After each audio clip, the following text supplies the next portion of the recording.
goal of the debate watch is not to say who won or who lost, but to share views with those who agree and those who don't, to listen respectfully to each other's opinions. We are pleased that the Commission's longest-standing supporters, Judy and Peter Kovler, are in the audience tonight.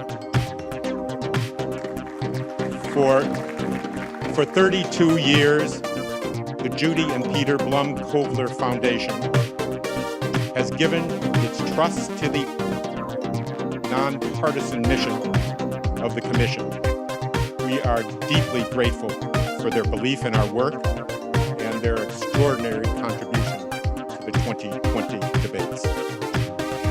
It is now my distinct honor to introduce Dr. Tom Mihaljevic, President of the Cleveland Clinic, and Barbara Snyder, President of Case Western Reserve University. Thank you very much.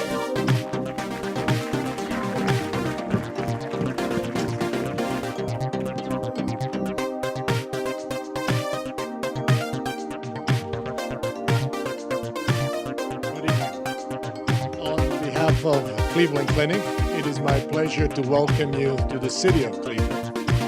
Tonight, you join us in the beautiful Sampson Pavilion of the Health Education Campus at Cleveland Clinic. We share this campus with our partners, Case Western Reserve University. This building is very special to us. It was opened just a year ago as a place for students, medical, nursing, and dental, to begin their professional journeys by learning together as teams. At that time, as we were opening this campus, none of us could have imagined that we would soon face a worldwide pandemic. When it happened, we converted this building into a COVID-19 surge hospital. The space in which you are sitting right now had 1,000 hospital beds. We called it the Hope Hospital. Thankfully, the surge did not come in Ohio.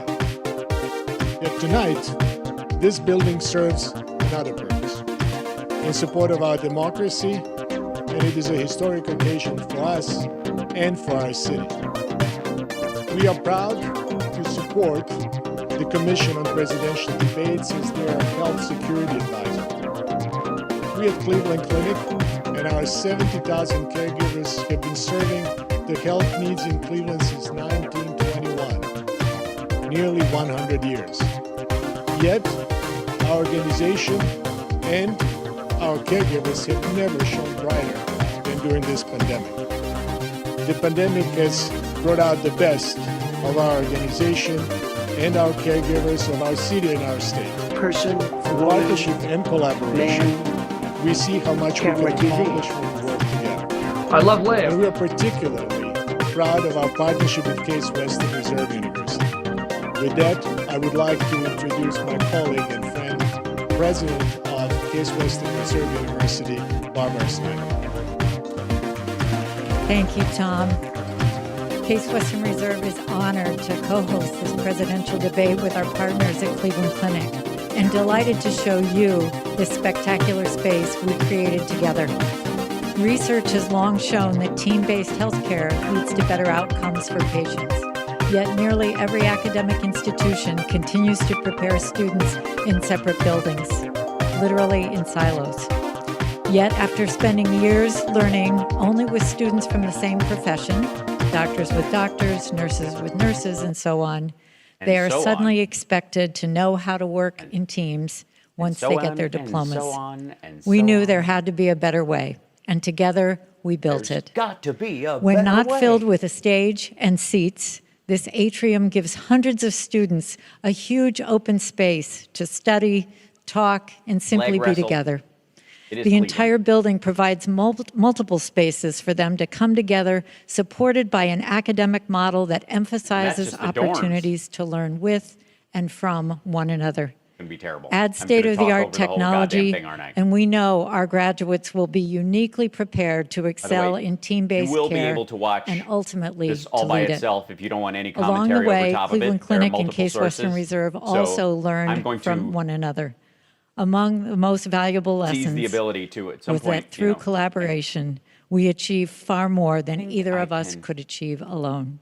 Thank you, Tom, for being such a wonderful colleague and friend. Wonderful, wonderful, wonderful. I'm so doing her as a character for the new Sexy Liberal. Opportunity to be part of this historic event.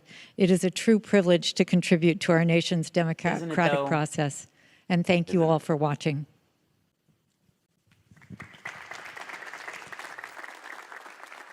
Super good. Music stand, off we go. Thank you, Tom and Barbara, very much. Most valuable player award for this evening goes to Toby Cosgrove. We couldn't have done it without you. Thank you. One housekeeping bit for the audience. As soon as this debate is over, if you will please remain seated, you will be shown which way to exit. And please stay where you are until that happens. These awful people. I would like to now introduce Chris Wallace, the moderator of this evening's debate. Super good. Let's hear it, Chris. Go for it, man. Come on. I've got a... His mic's not on. Sounding good, Chris. I like it. Sound couldn't be better. Honestly, the best you've sounded ever. Look at that. The sound is all the way up. That's not me. Hello, good evening. I'm Chris Wallace. In this folder is a series of questions that you'll hate, but Donald Trump will like. And mostly because he'll call me fake news and make fun of my dad and all these kind of... It was a fast hype train. It's a pretty strong level 5 hype train because you guys are ready for the evening. It'll definitely die down over the course of the night as we all get settled in. Carissa, if you're there, I did indeed see your Venmo, so thank you very much. Along with Jeannie, thank you so much. Good group of people in here. Thanks for the bits, everybody in the level 5 hype train just keeps on going. Keep the hype train going till the clock runs out, is what it says on my thing. There she is, Jill Biden. Why am I not hearing audio from them? Please tell me it's my headphones. What happened?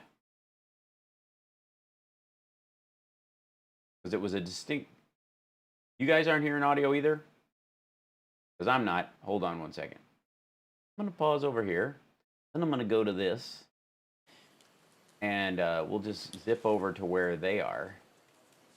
Where's Chris Wallace? There we go. Get in here.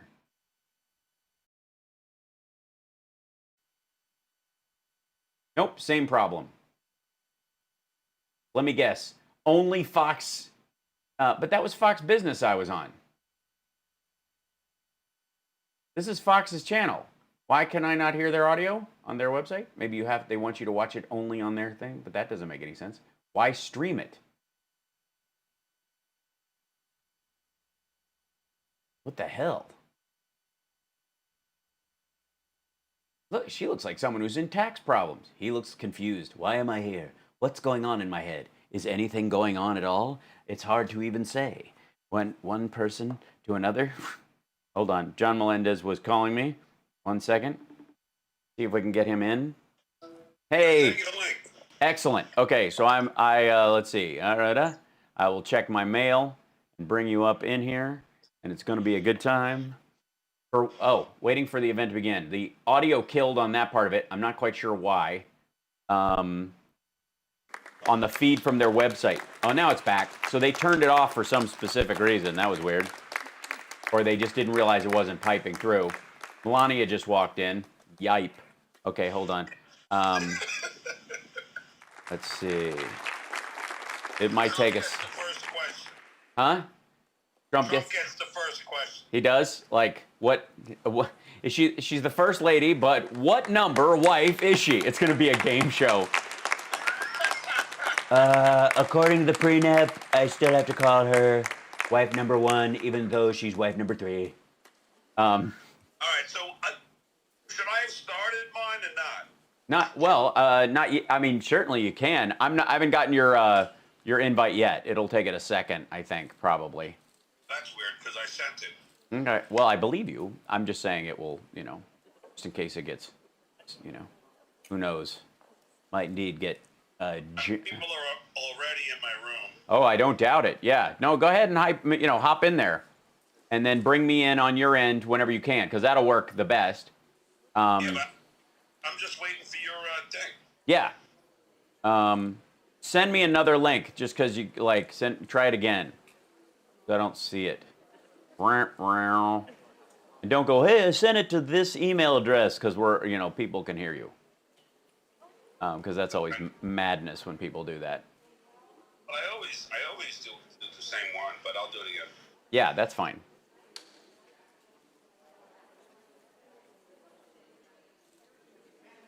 I think I just saw it rage by a second ago. Wait, do we? All right,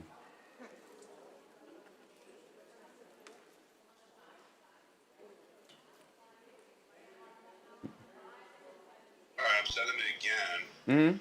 Okay. I'll get it. Fear not. All right. It is there. Somebody just said fa-fa-fo-y in the thing. I don't know what that. Good grief. I feel like I've died and gone to middle school. Cancel. Oh. Hold on. All right, here we go. Yeah, even my fans are on your thing now. If that's what you call them. I'm getting a good look at your drapes, though. It's good. Here we go. Back to this. All in. Grab over here.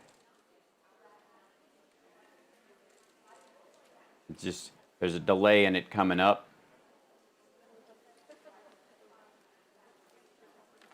Because I'm already live streaming, so I will roll you into this as fast as I possibly can.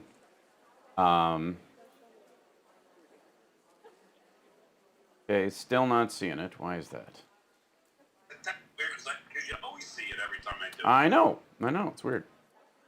It'll be in. It'll come up at some point. One would think. Oh, there's Chris Wallace. He's getting in position. I don't know why I'm not here. I need to have a backup for hearing audio on this thing so I don't get boned out of the beginning. Well, I have the headphones on. Well, I'm all set with that. Okay. Well, I'll bring you in as I can, and I'm going to make sure I have a backup. Good evening from the Health here we go. Education campus of Case Western Reserve University and the Case Western Cleveland High. Clinic.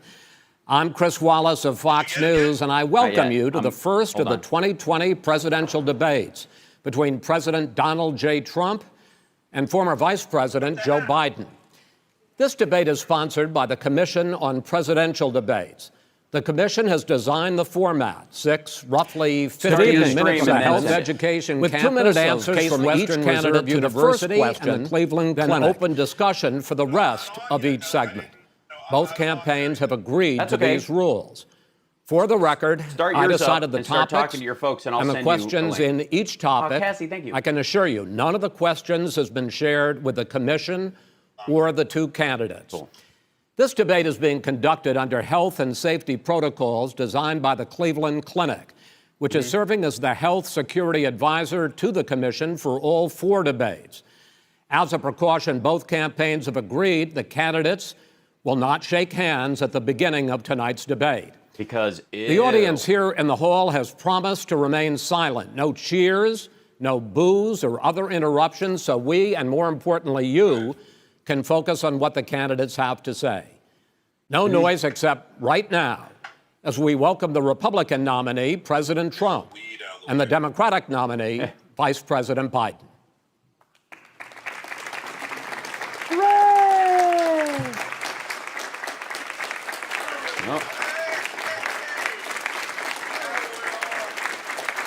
Biden's there you go.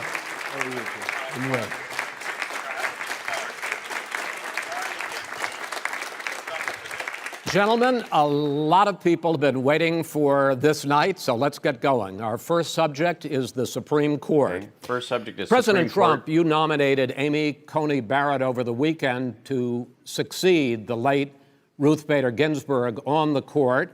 You say the Constitution is clear about your obligation and the Senate's to consider a nominee to the court.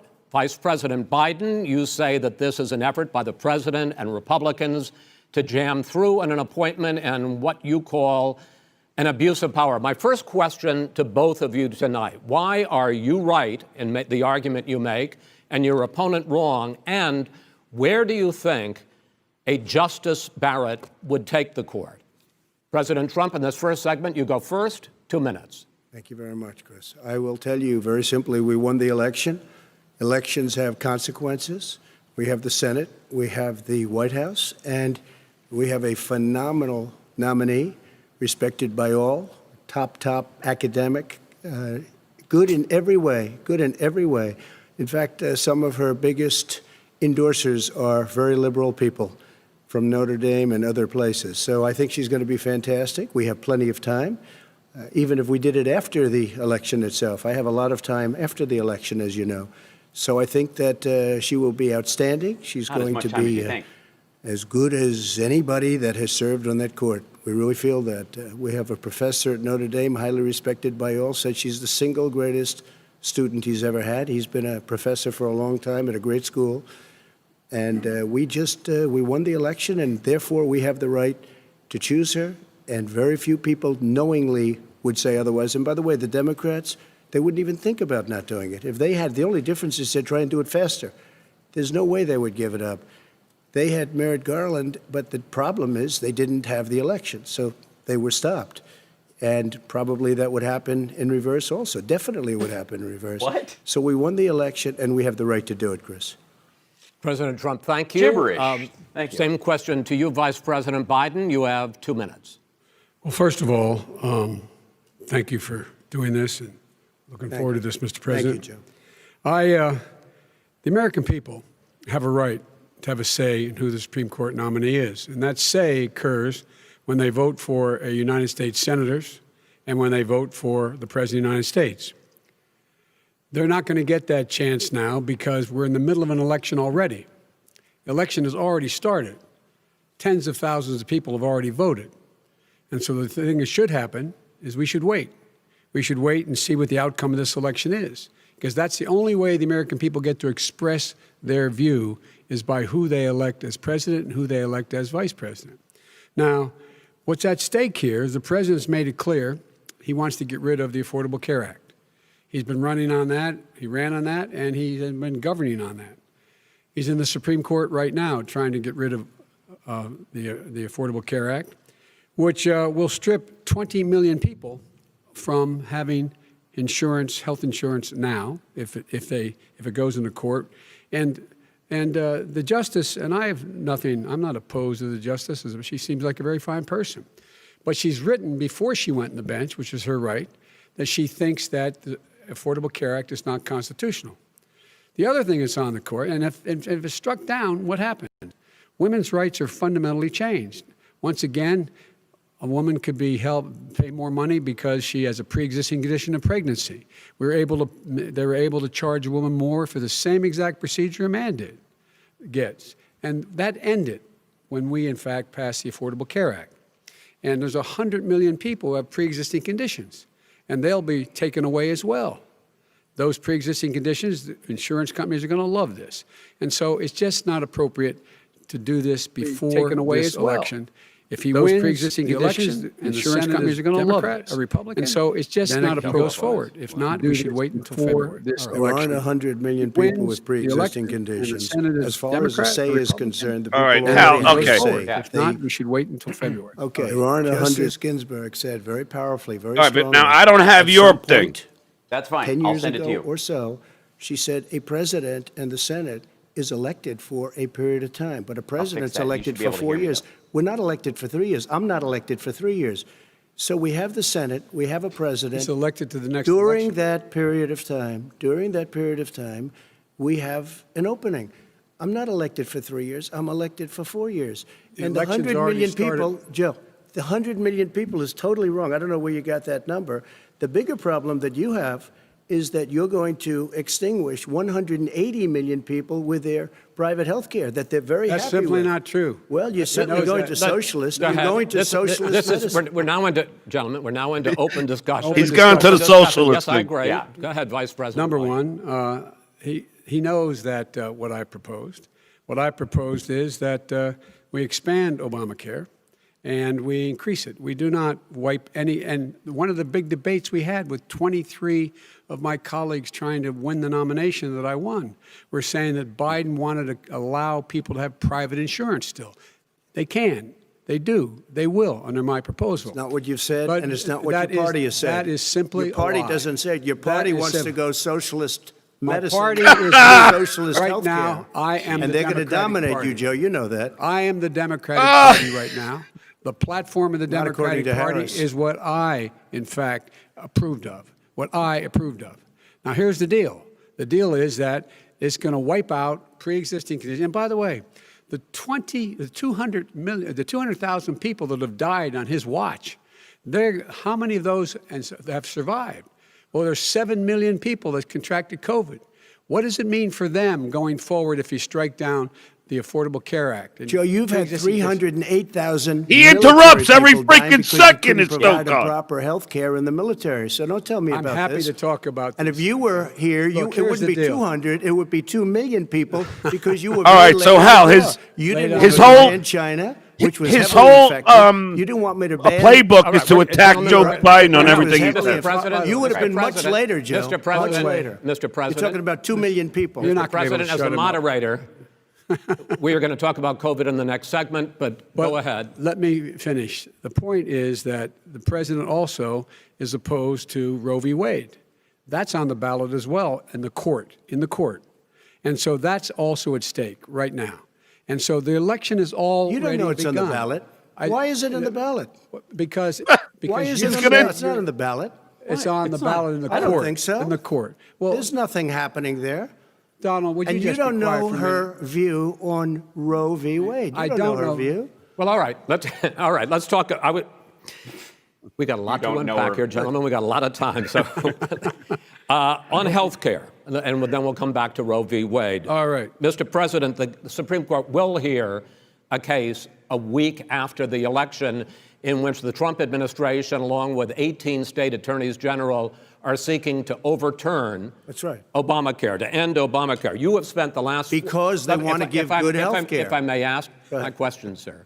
Good health care. Over Well, the last 4 he years, is you wired have out on promised coke, to repeal Al. and replace Obamacare, but He's you have never in the Adderalled last 4 out. years come up with a plan, Crazy. a comprehensive plan Yes, to I have. replace It's like he's got to Obamacare. speak every second. Like if you do coke, which I I got have, rid of the it's like individual you, mandate. like you gotta keep Excuse me, speaking. I got rid of the individual mandate, which was a see? big It's not a chunk of Obamacare. comprehensive That plan. is absolutely a big thing. That was the I- worst I part of didn't ask, Obamacare. sir. Chris, You're that was the debating him, worst not part me. of Obamacare. Let me ask my Well, question. I'll ask. The No, individual I- mandate was the most unpopular Mr. Vice Pre- aspect of Mr. Obamacare. I President, got rid of it. I'd like you and to, we will Mr. protect people. President, I love I it. would like you to let me ask my question, and then you can answer your Go ahead. He just sounds so You, defensive. in the course of these 4 years, Yep. have never come up with a comprehensive plan to replace Obamacare. And just this last Thursday, you signed a largely symbolic executive order to protect people with pre-existing conditions 5 days before this debate. So my question, sir, is what is the Trump health care plan? Well, first of all, I guess I'm debating you, not him, but that's okay. I mean, Yeah, that's what he just said, you idiot. Yeah. There's nothing symbolic. I'm cutting drug prices. I'm going with favored nations, which no president has the courage to do because you're going against Big Pharma. Drug prices will be coming down 80 or 90%. You could have done it during your 47-year period in government, but you didn't do it. Nobody's done it. So we're cutting health care. What about All of the pre-existing things that conditions? we've done, He has not cut insulin. health I give care. you an example. Insulin. It was destroying families, destroying people. The cost. I'm getting it for so cheap. It's like water. You want to know the truth? So cheap. Take a look at all of the drugs what we're doing, prescription drug my prices. God. We're going to allow our governors now to go to other countries to buy drugs because When in they fact- pay just a tiny fraction. As I say, of this what is we do. open discussion. No, Let but me this ask is you about, big. let me, This you'll is be big happy, stuff. This sir. is You'll be awesome. happy. I'm about to Yeah. pick up on one of your points to ask the vice president, which is The gish he points gallop, that's out what he's doing. that you would like to add a public option to Obamacare, and Yes. the argument that he makes and other Republicans make is that that is going to end private insurance. It is and not. will, if I can sorry. ask you the question, it will Not what end. your party says, by the way. It will end private insurance and create a government takeover of health care. It does not. It's only for those people who are so poor they qualify for Medicaid. They can get that free. in most states, except governors who want to deny people who are poor Medicaid. Anyone who qualifies for Medicare would Medicaid would automatically be enrolled in the public option. The vast majority of the American people would still not be in that option, number one. Joe, you agreed with Bernie Sanders, who's far left, Here he on goes. the manifesto, we call it. And that gives you socialized medicine. Look, hey, Are you saying I'm not you going to didn't listen agree? to him. The fact of the matter is, I beat Bernie Sanders. Not by much. I beat him a whole hell of a lot. I'm here standing facing you all. That's his tactic. Left 2 days early, you would have lost every primary. All he knows how to on do is Super hurt. Tuesday. You got Look, very lucky. here's the deal. I got very lucky. I'm going to get very lucky tonight as well. And tonight I'm going to make sure, because here's the deal. Here's the deal. The fact is that everything he's saying so far is simply a lie. I'm not here to call out his lies. Everybody knows he's a liar. But you I just agreed. want to Hey, make sure. Joe, you're the liar. I want to make sure. Graduated last in your class, not first in your class. I want to make sure. Now he's bringing up He doesn't know how his to do it. college. He has. How? Surprised. You picked You'd be surprised. the Go ahead, wrong Joe. guy, Go. the wrong Go, night Joe, at the go. wrong time. Listen, you agreed with Here's the Bernie deal. Sanders to the The manifesto. whole idea. Let him. There is no manifesto, number Please one. let him speak, Mr. Number President. two. He just lost the left. Number two. He just lost the left. You agreed with Bernie Sanders on a plan. Folks, absolutely folks, agreed do you have to, any and under that idea plan, what you have this clown's socialized, doing? They call it Mr. Do you Medicare. have any idea? Socialized medicine. Mr. Well, I'll President. tell you what, he is not for any help for people needing health care. Bernie? Because he, in fact, already has cost 10 million people their health care that they had from their employers because of his recession. Number one. Number two, there are 20 million people getting health care through Obamacare now that he wants to take it away. He won't ever look you in the eye and say that's what he wants to do. Take it away. No, I want to give them Number better three. health care at a much lower price because and by the way, Obamacare he doesn't is know no how. good. He doesn't know how to do already that. fixed it. He has never I've offered already a plan. fixed it to an extent. He has Obamacare Chris is- Wallace- might know, but probably does. What kind of Okay, moderator is you Chris realize Wallace? that He you're both said, speaking at the stop same time. And interrupting it's too him. expensive. Let the president's. Go ahead, sir. Obamacare president is speak. no good. Yeah, that's the we problem. made it better. Yeah, And I had a yeah, choice to make okay. very early on. We took away the individual mandate. We guarantee pre-existing conditions, but took away the individual true. mandate. Listen, this is the way it is. And that destroyed. This is that, the way They shouldn't it even is. call it Obamacare. Then I had a choice to make. Do I let my people run it really well or badly? If I run it badly, they'll probably blame him, but they'll blame me. But more importantly, I want to help people, okay? I said, you got to run it so well. That's what he's And I known just for. had a meeting with them. They said the problem is no matter how well you run Obamacare, it's a disaster. It's too expensive. I got you. Premiums I are got too it. high, and That's it what his doesn't work. people- that's So what his people we said. do I- want to that's get the rid of same it. nonsense he says. Chris, No, we but want to get rid of it. I and understand give it, sir, but something I that's have cheaper to and give you better. roughly equal time. Good. Please let the vice president talk. Good. He has no plan for health care. Of course we do. Please. He sends out wishful You can't thinking. let him He speak. has executive orders that have no power. He hasn't lowered drug costs for anybody. He's been promising a health care plan since he got elected. He has none, like almost everything else he talks about. He does not have a plan. He doesn't have a plan. And the fact is, this man doesn't know what he's talking about. All right. He's I against have one final question for you, Sure. Mr. Vice President. If Senate Republicans, we were talking originally about the Supreme Court here, if Senate Republicans go ahead and confirm Justice Barrett, there has been talk about ending the filibuster or even packing the court, adding to the 9 justices there. You call this a distraction by the president, but in fact, it wasn't brought up by the president. It was brought up by some of your Democratic colleagues in the Congress. So my question to you is, you have refused in the past to talk about it. Are you willing to tell the American people tonight whether or not you will support either ending the filibuster or packing the court? Whatever position I take on that, that'll become the issue. The issue is the American people should speak. You should go out and vote. You're in voting now. Vote and let your senators know how you gonna strongly pack you the feel. court? Vote now. you gonna pack the Make court? sure you, in fact, let people Wow, know he doesn't you're know a the senator. question. I'm not going to answer the question Why because wouldn't you answer that because question? the question You is wanna put a lot of the new question Supreme Court is justices, the radical question- left. Would you Who shut is up, on, man? Listen, who is on your list, Joe? This Who's is on your so list? right. Gentlemen, This is- I think This we've is ended so this. He's going to pack the unprecedented. court. We have and he's not going to give a list. We have ended this segment. We're going to move on to the second What segment. segment? That was Great really job, a Chris. productive segment, wasn't it? Yeah. In other words, Keep tell yapping, the man. dotards The people to shut understand, Joe. They sure do. 47 years you've done nothing. They understand. All right. The second subject is COVID-19, which is an awfully serious subject, so let's try to be serious about it. We have had more than 7 million cases of coronavirus in the United States, and more than 200,000 people have died. Even after we produce a vaccine, experts say that it could be months or even years before we come back to anything approaching normal. My question for both of you is, based on what you have said and done so far and what you have said you would do starting in 2021, why should the American people trust you more than your opponent to deal with this public health crisis going forward? In this case, the question goes to you first, sir. 2 minutes uninterrupted. Good luck. 200,000 dead. As you said, over 7 million infected in the United States. We, in fact, have 4% of the world's population, 20% of the deaths. 40,000 people a day are contracting COVID. In addition to that, about between 750 and 1,000 people a day are dying. When he was presented with that number, he said, it is what it is. Well, it is what it is because you are who you are. That's why it is. The president has no plan. He hasn't laid out anything. He knew all the way back in February how serious this crisis was. He knew it was a deadly disease. What did he do? He's on tape as acknowledging he knew it. He said he didn't tell us or give people a warning of it because he didn't want to panic the American people. You don't panic. He panicked. In addition to that, what did he do?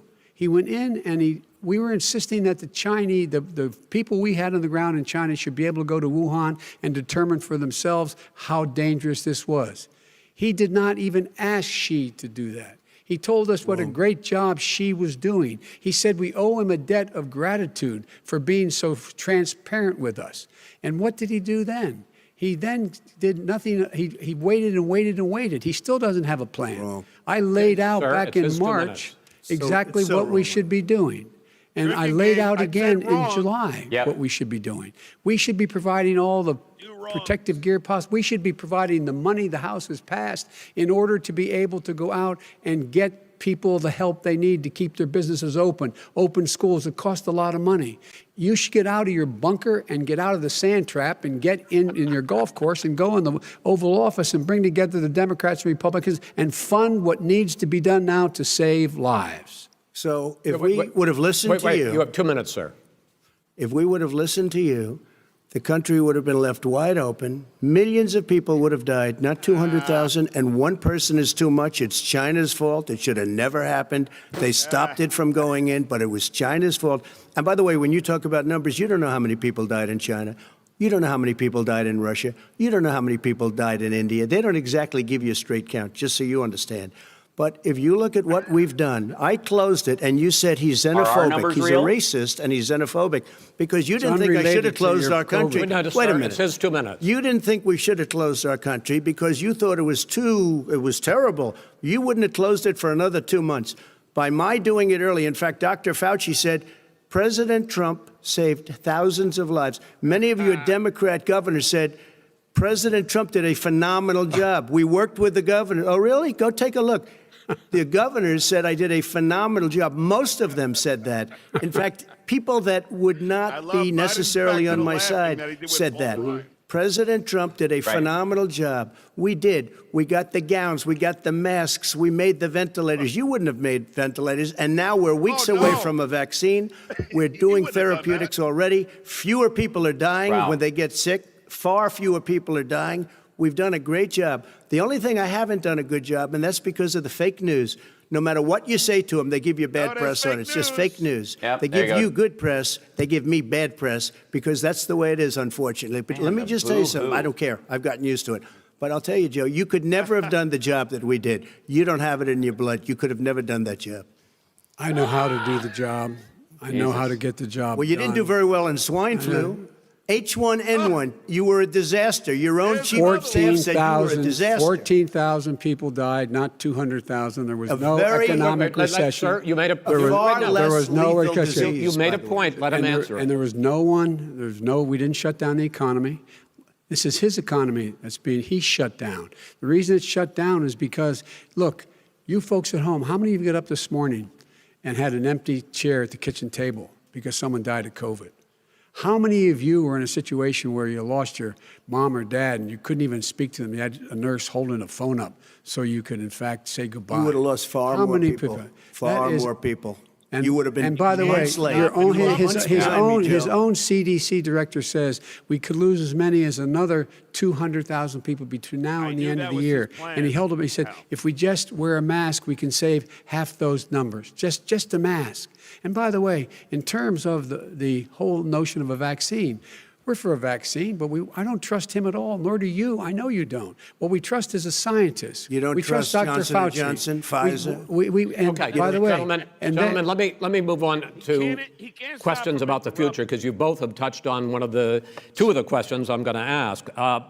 Focusing on the future first, President Trump, you have repeatedly either contradicted or been at odds with some of your government's own top scientists. The week before last, the head of the Centers for Disease Control, Dr. Redfield, said it would be summer before the vaccine would become generally available to the public. You said that he was confused and mistaken. Those were your two words. Yeah. But Dr. Slaoui, the head of your Operation Warp Speed, has said exactly the same thing. Are they both wrong? Well, I've spoken to the companies, and we can have it a lot sooner. It's a very political thing because people like this would rather make it political than save lives. It is a very political thing. I've spoken to Pfizer. I've spoken to all of the people that you have to speak to. We have great Moderna, Johnson & Johnson, and others. They can go faster than that by a lot.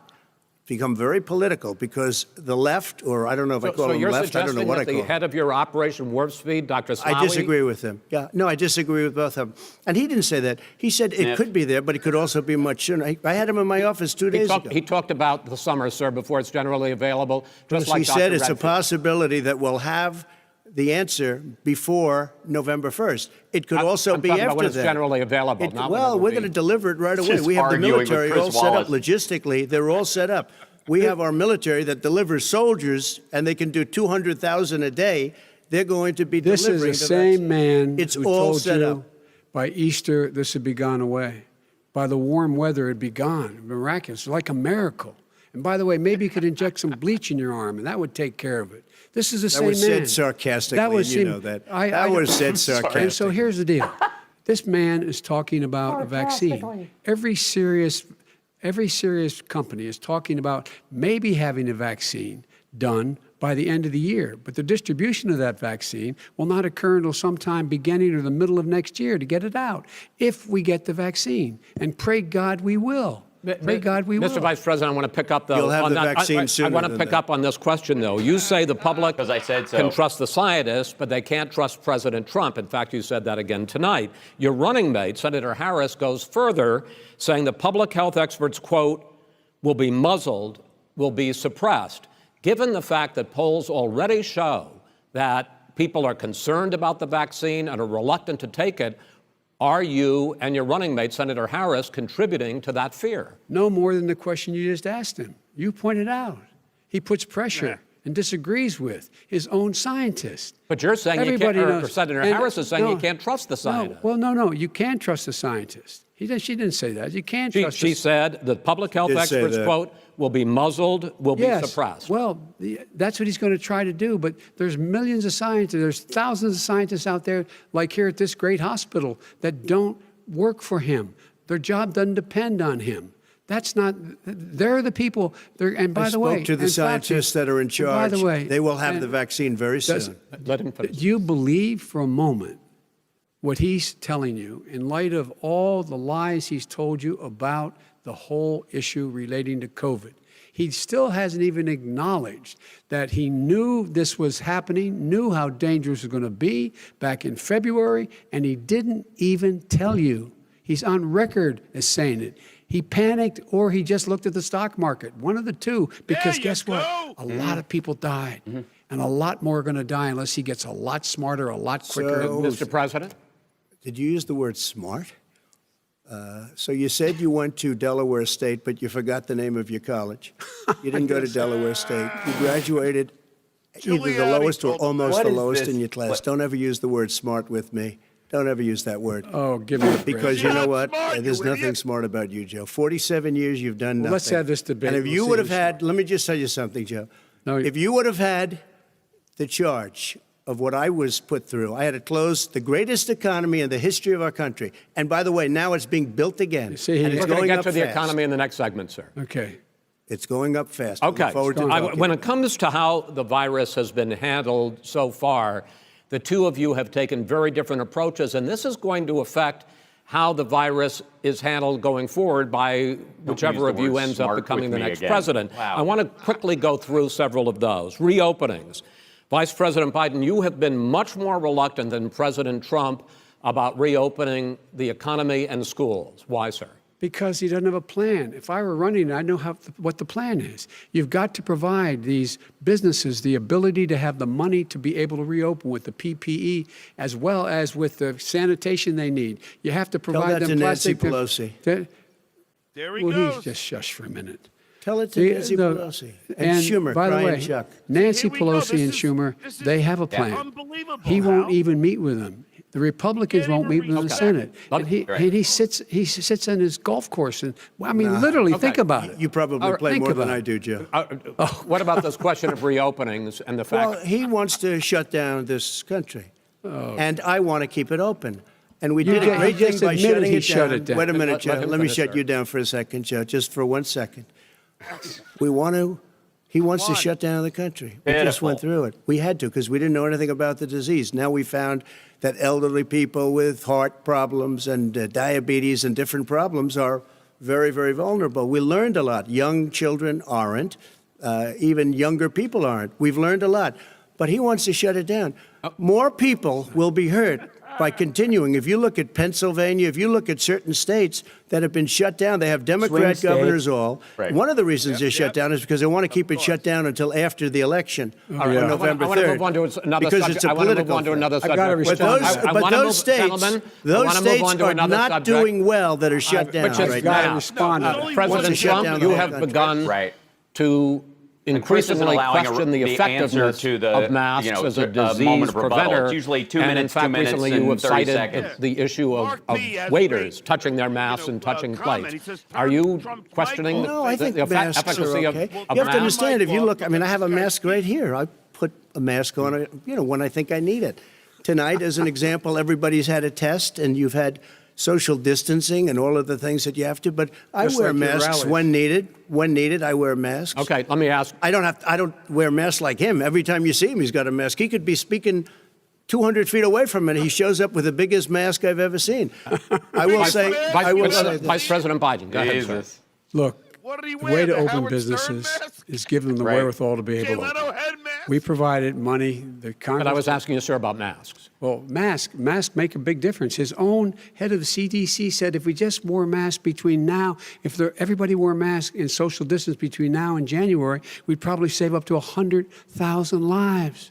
It matters. And they've also It said the matters. opposite. They've And also said the opposite. no serious person said the opposite. They've no also said, well, look serious. at I wanna Dr. ask you- Fauci. Dr. Fauci said the He opposite. did not I say want to the ask you, we opposite. got a said little very bit more than a strongly, minute left in this masks segment. are not good.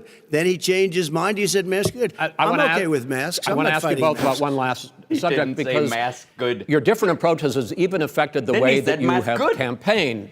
President Trump, you're holding large rallies with crowds packed together, thousands of people. Outside.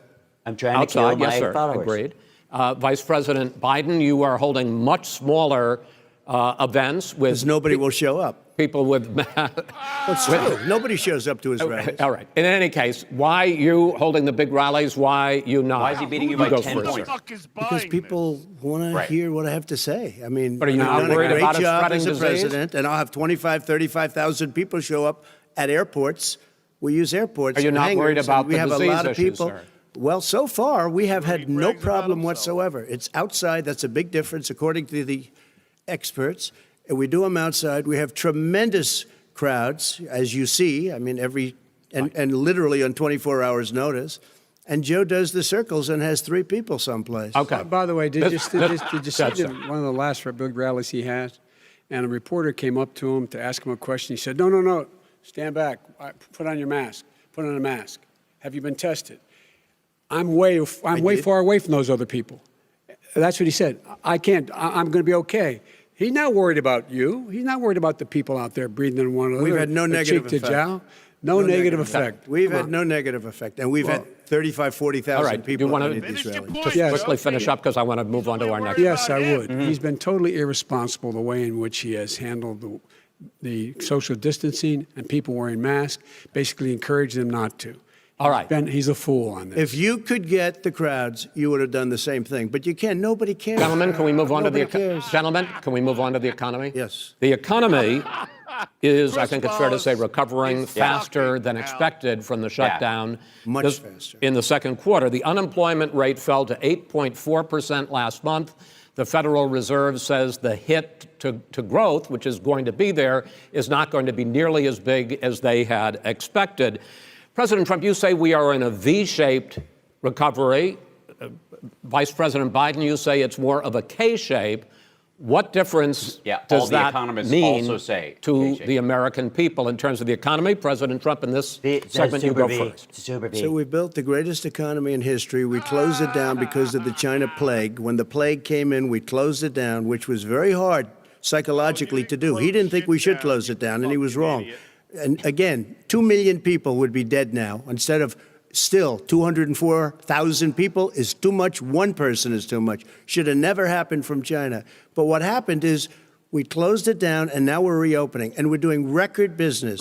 We had 10.4 million people in a 4-month period that we've put back into the workforce. That's a record the likes of which nobody's ever seen before. And he wants to close down he will shut it down again. He will destroy this country. You know, a lot of people between drugs and alcohol and depression, when you start shutting it down, you take a look at what's happening at some of your Democrat-run states where they have these tough shutdowns. And I'm telling you, it's because they don't want to open it. One of them came out last week. We saw that. Oh, we're going to open up on November 9th. Why November 9th? Because it's after the election. They think they're hurting us by keeping them closed. They're hurting people. People know what to do. They can social distance. They can wash their hands. They can wear masks. They can do whatever they want. But they got to open these states up. When you look at North Carolina, when you look, and these governors are under siege, Pennsylvania, Michigan, and a couple of others, you got to open these states up. It's not fair. You're talking about almost it's like being in prison. That's all right. And you look at what's going on with divorce. Look at what's going on with alcoholism and drugs. It's a very, very sad thing. And he'll close down the whole country. This guy will close down the whole country and destroy our country. Our country is coming back incredibly well, setting records as it does it. We don't need somebody to come in and say, let's shut it down. All right. Your 2 minutes, sir. We're now moved to you. Now, let's see. As I said, posing the question, the president says it's a V-shaped recovery. You say it's a K-shaped recovery. What's the difference? The difference is millionaires and billionaires like him in the middle of the COVID crisis have done very well. Billionaires have made another $300 billion because of his profligate tax proposal, and he only focused on the market. But you folks at home, you folks living in Scranton and Claymont and all the small towns and working class towns in America, how well are you doing? This guy paid a total of $750 in taxes. Sir, wait, no, sir, it's his two. Yeah, I understand. You've agreed to the 2 minutes, so please let him have it. Do I get my time back? The fact is that he has, in fact, worked on this in a way that he's going to be the first president of the United States to leave office having fewer jobs in his administration than when he became president. Fewer jobs than when he became president. First one in American history. Secondly, the people who have lost their jobs are those people who have been on the front lines, those people who have been saving our lives, those people who have been out there dying, people who've been putting themselves in the way to make sure that we could all try to make it. And the idea that he is insisting that we go forward and open when you have almost half the states in America with a significant increase in COVID deaths and COVID cases in the United States of America. And he wants to open it up more. Why does he want to open it up? Why doesn't he take care of the American? You can't fix the economy until you fix the COVID crisis. And he has no intention of doing anything about making it better for you all at home in terms of your health and your safety. Schools, why aren't schools open?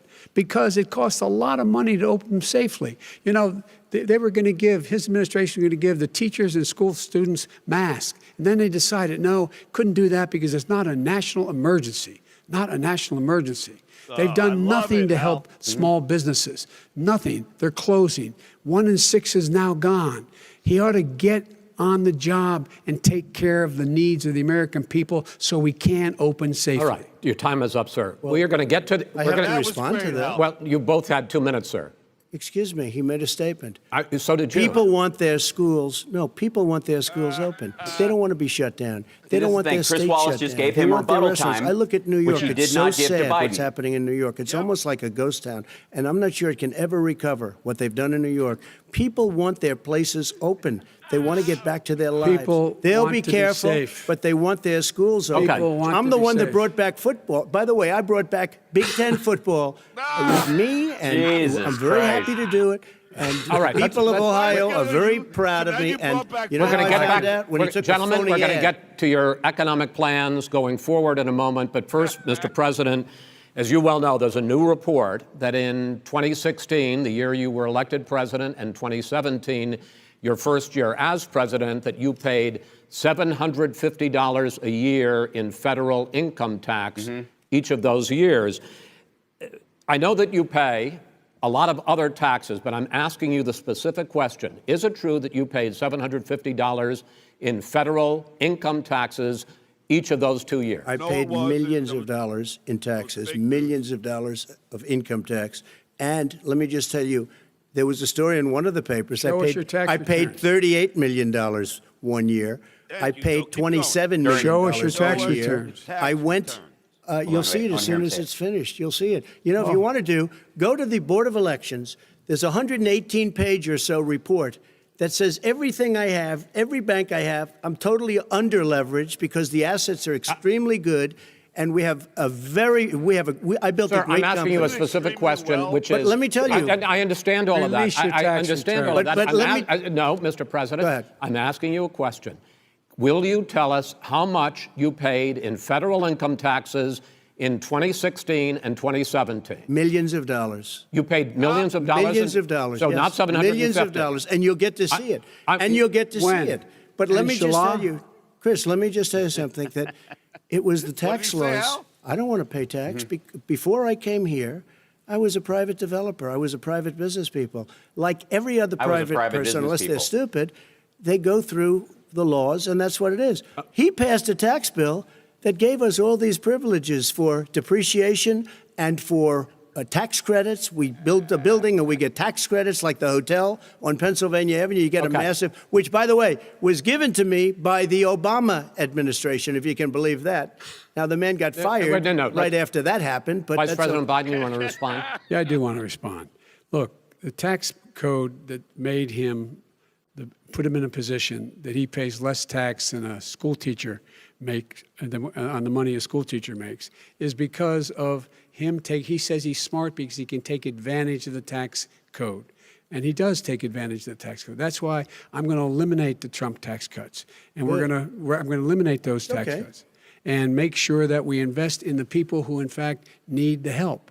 People out there need help. But why didn't you do it over the last 25 years? Because you weren't Why didn't you do it over because the you last weren't 25 president years? No, screwing no, things no. up. You were a senator. And You're by the way, worst you were a president vice- America has ever had. Hey, Come Joe, on. let me just tell you, Joe. I've done more in 47 months. I've done more than you've done in 47 years, Joe. That's his We've favorite done line. things that you never even thought of doing, Okay. including Gentlemen. fixing the broken military that you gave me, including taking care of we're your talking, vets. Mr. President, we're talking about the economy. I'd like to ask you about your plans going forward because, Mr. Vice President, your economic plan, if you were to be elected president, focuses a lot on big government, big taxes, big spending. I want to focus first on the taxes. You propose more than $4 trillion over a decade in new taxes on individuals making more than $400,000 a year and on corporations. President Trump says that kind of an increase in taxes is going to hurt the economy as it's just coming out of a recession? Well, just take a look at what as the analysis done by Wall Street firms points out that my economic plan would create 7 million more jobs than his in 4 years, number one. And number two, it would create an additional $1 trillion in economic growth because it would be about buying American. That we're going to make this federal government spend $600 billion a year on everything from ships to steel to buildings and the like. And under my proposal, we're going to make sure that every penny of that has to be made by a company But in respectfully, America. sir, I'm talking about taxes, not spending. By the way, I'm going to eliminate a significant number of the tax. I'm going to make the corporate tax 28%. It shouldn't be 21%. You have 91 companies, in the Fortune 500 who don't pay a single penny in tax, making billions of dollars. Why didn't you do it before when you were vice president with Obama? Because you, in fact, passed that. That was right. your tax proposal. I got it done. And you know what happened? Yeah, you got it done. Our economy boomed like it's never boomed The economy before. is busted. Let me finish. Mr. President, let me pick up on that. You would continue your free market approach, lower taxes, more deregulation, correct? Not lower taxes for American people. But let me. Excuse me. But in Obama's, you talk about the economy booming. Excuse it me. turns out that in Obama's final 3 years as president, more jobs were created, 1.5 million more jobs than in the first 3 years of your presidency. They had the slowest recovery since economic recovery since 1929. And they it was still the slowest created more recovery. jobs. Also, they took over something that was down here. All you had to do is turn on the lights and you pick up a lot. But they had the slowest economic recovery since 1929. Let me tell you about the stock market. When the stock market goes up, that means jobs. It also means 401ks. If you got in, if you ever became president with your ideas, you want to terminate my taxes, I'll tell you what, you'll lose half of the companies that have poured in here will leave, and plenty of companies that are already here, they'll leave for other places.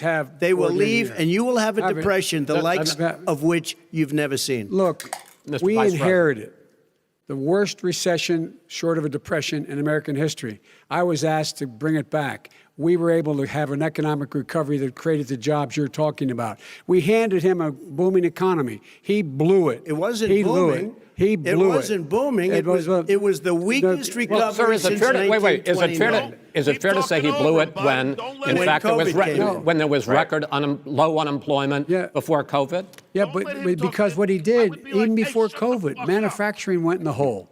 Manufacturing went in the hole. Excuse number me, one. Chris. Wait. Number two. Chris. Number three. They said it would take. No, you're on number two. No. Chris. They said it would take a miracle to bring back manufacturing. I brought back 700,000 jobs. They brought back nothing. They gave up on manufacturing. Part of my standard fare. I'm the guy that brought back the automobile industry. All right, he's got a gish gallop through this whole thing. I was asked to bring back Chrysler and General Motors. We brought them back right here in the state of Ohio and Michigan. He blew it. They're gone. He blew it. And in fact, they're going. Ohio had the best year it's ever had last year. Michigan had the best year they've ever had. That is not Many true. car companies came in from Germany, from Japan, went to Michigan, went to Ohio. They're not having. And they didn't come in with you. Mr. Vice President, go ahead. And so you take a look at what he's actually done. He's done very little. His trade deals are the same way. He talks about these great trade deals. You know, he talks about the art of the deal. China's perfected the art of the steal. We have a higher deficit with China now than we did before. We have the highest trade deficit China with ate Mexico. your lunch, down 18%. China ate your lunch, Joe, and no wonder your son goes in and he takes out billions of dollars. Here we go. Takes out billions of dollars to manage. He makes millions of dollars. And also, while we're at it, why is it, just out of curiosity, the mayor of Moscow's wife gave your son $3.5 million. What did he do to deserve it? What did he do with Burisma to deserve $183,000? None You've of asked that a question, is true. let him answer. None of that is true. Oh, really? He didn't get $3.5 million? Mr. President, Mr. President, please. Totally discredited. Totally discredited. And by the way, well, wait, he didn't get $3.5 million, Joe? Mr. Vice, he got $3.5 million. It is not true. Oh, really? Mr. President, it's an open discussion, please. It's a fact. Well, you have raised an issue. Let the Vice President answer. Discredited. Did Burisma pay him $183,000 a month? with no experience and energy? Mr. President. Mr. Look, President, my son did nothing wrong at Burisma. I think he did. and Mr. the only guy President, that let did him something- answer. He doesn't want to let me answer because he knows I have the truth. His position has been totally, thoroughly discredited. who? And The media? By everybody. Well, by the By the media, media, by our because they refuse to allies, by talk the about it World because they're Bank, embarrassed. by everyone has discredited. Matter of fact, even Mr. the people President, who please stop. testified under oath. So let me under ask you oath, this, under- Joe. under No, oath. go ahead, Mr. I'm listening to even you. the people under. He got $3.5 he million from testified- Moscow. This is gonna be a shit He show. testified Yeah, right. under oath in his administration, said, a I did my WWF job and I did it very well. Oh, I did really? it I'd like to know honorably. who they are. Well, I'll give you the list I'll of the fire people who them. testified. No, go ahead, sir. Sure, you've already fired most of them because they did a Some good because job. some people don't do a well, good here's job. With you, Go they ahead. said- You get here's the the, wait a deal. minute. You get the final word, Mr. Well, it's hard to get any word in with this clown. Excuse me, this. Hey, let me just say, Joe. No. I'm Mr. President. $3.5 Mr. million, President. Joe. That is simply Why did not he true. deserve $3.5 million It from did- Moscow? Look, here's the deal. We want to talk about families and ethics. I don't want to do that.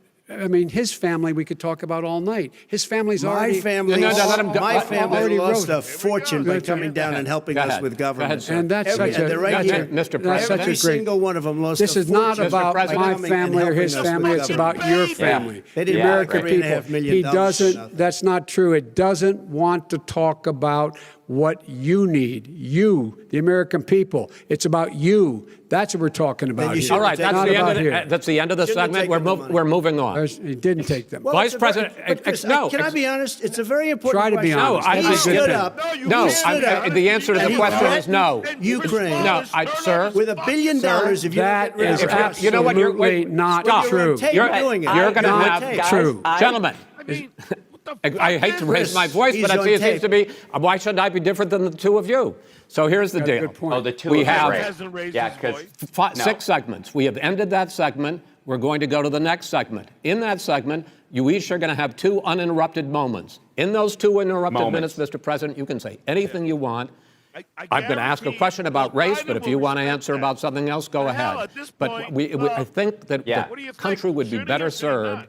if we allowed both people to speak with fewer interruptions. I'm appealing to you, sir, to do that. Well, and him too.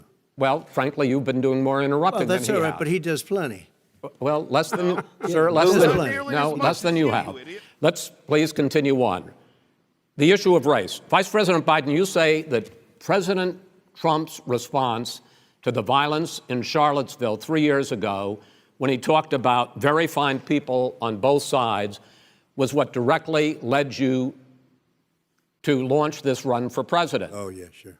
President Trump, you have often said that you believe you have done more for black Americans than any president, with the possible exception of Abraham Lincoln. My question for the two of you is, why should voters trust you rather than your opponent to deal with the race issues facing this country over the next 4 years?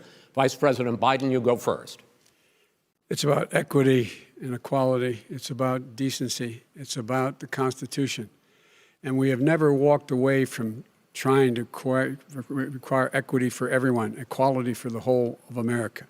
But we've never accomplished it. But we've never walked away from it like he has done.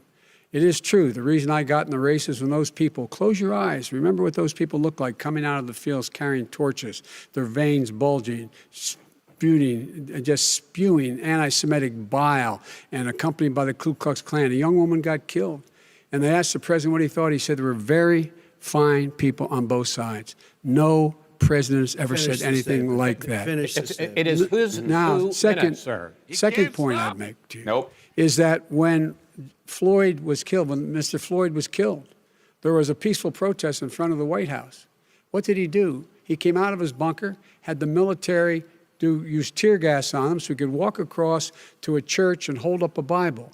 And then what happened after that? The bishop of that very church said that it was a disgrace. The general who was with him said all he ever wants to do is divide people, not unite people at all.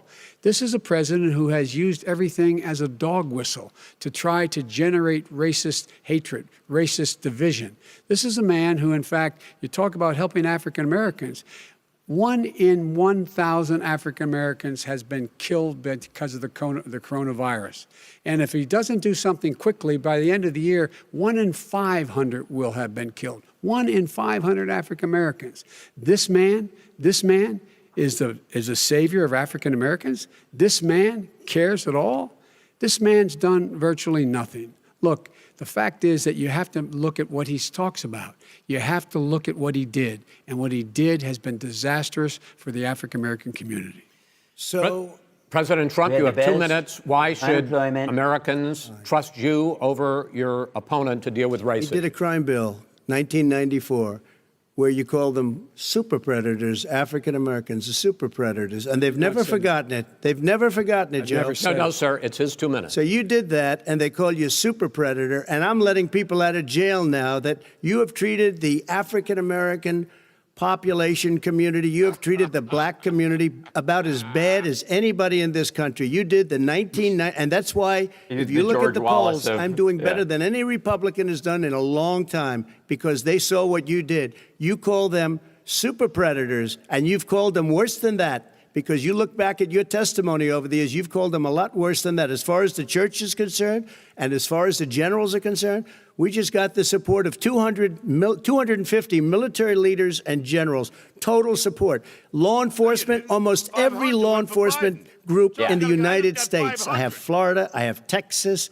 I have Ohio, I have Portland. The sheriff just came out today and he said, I support President Trump. I don't think you have any law enforcement. You can't even say the word law enforcement, because if you say those words, you're going to lose all of your radical left supporters. And why aren't you saying those words, Joe? Why don't you say the words law enforcement? Because you know what? If they called us in Portland, we would put out that fire in a half an hour, but they won't do it because they're run by radical left Democrats. If you look at Chicago, if you look at any place you want to look, Seattle, they heard we were coming in the following day, and they put up their hands, and we got back Seattle. Minneapolis, we got it back, Joe, because we believe in law and order, but you don't.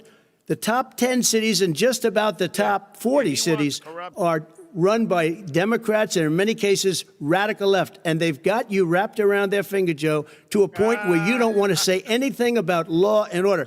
And I'll tell you what, the people of this country want and demand law and order, and you're afraid to even say it. All right. I want to return to the question of race.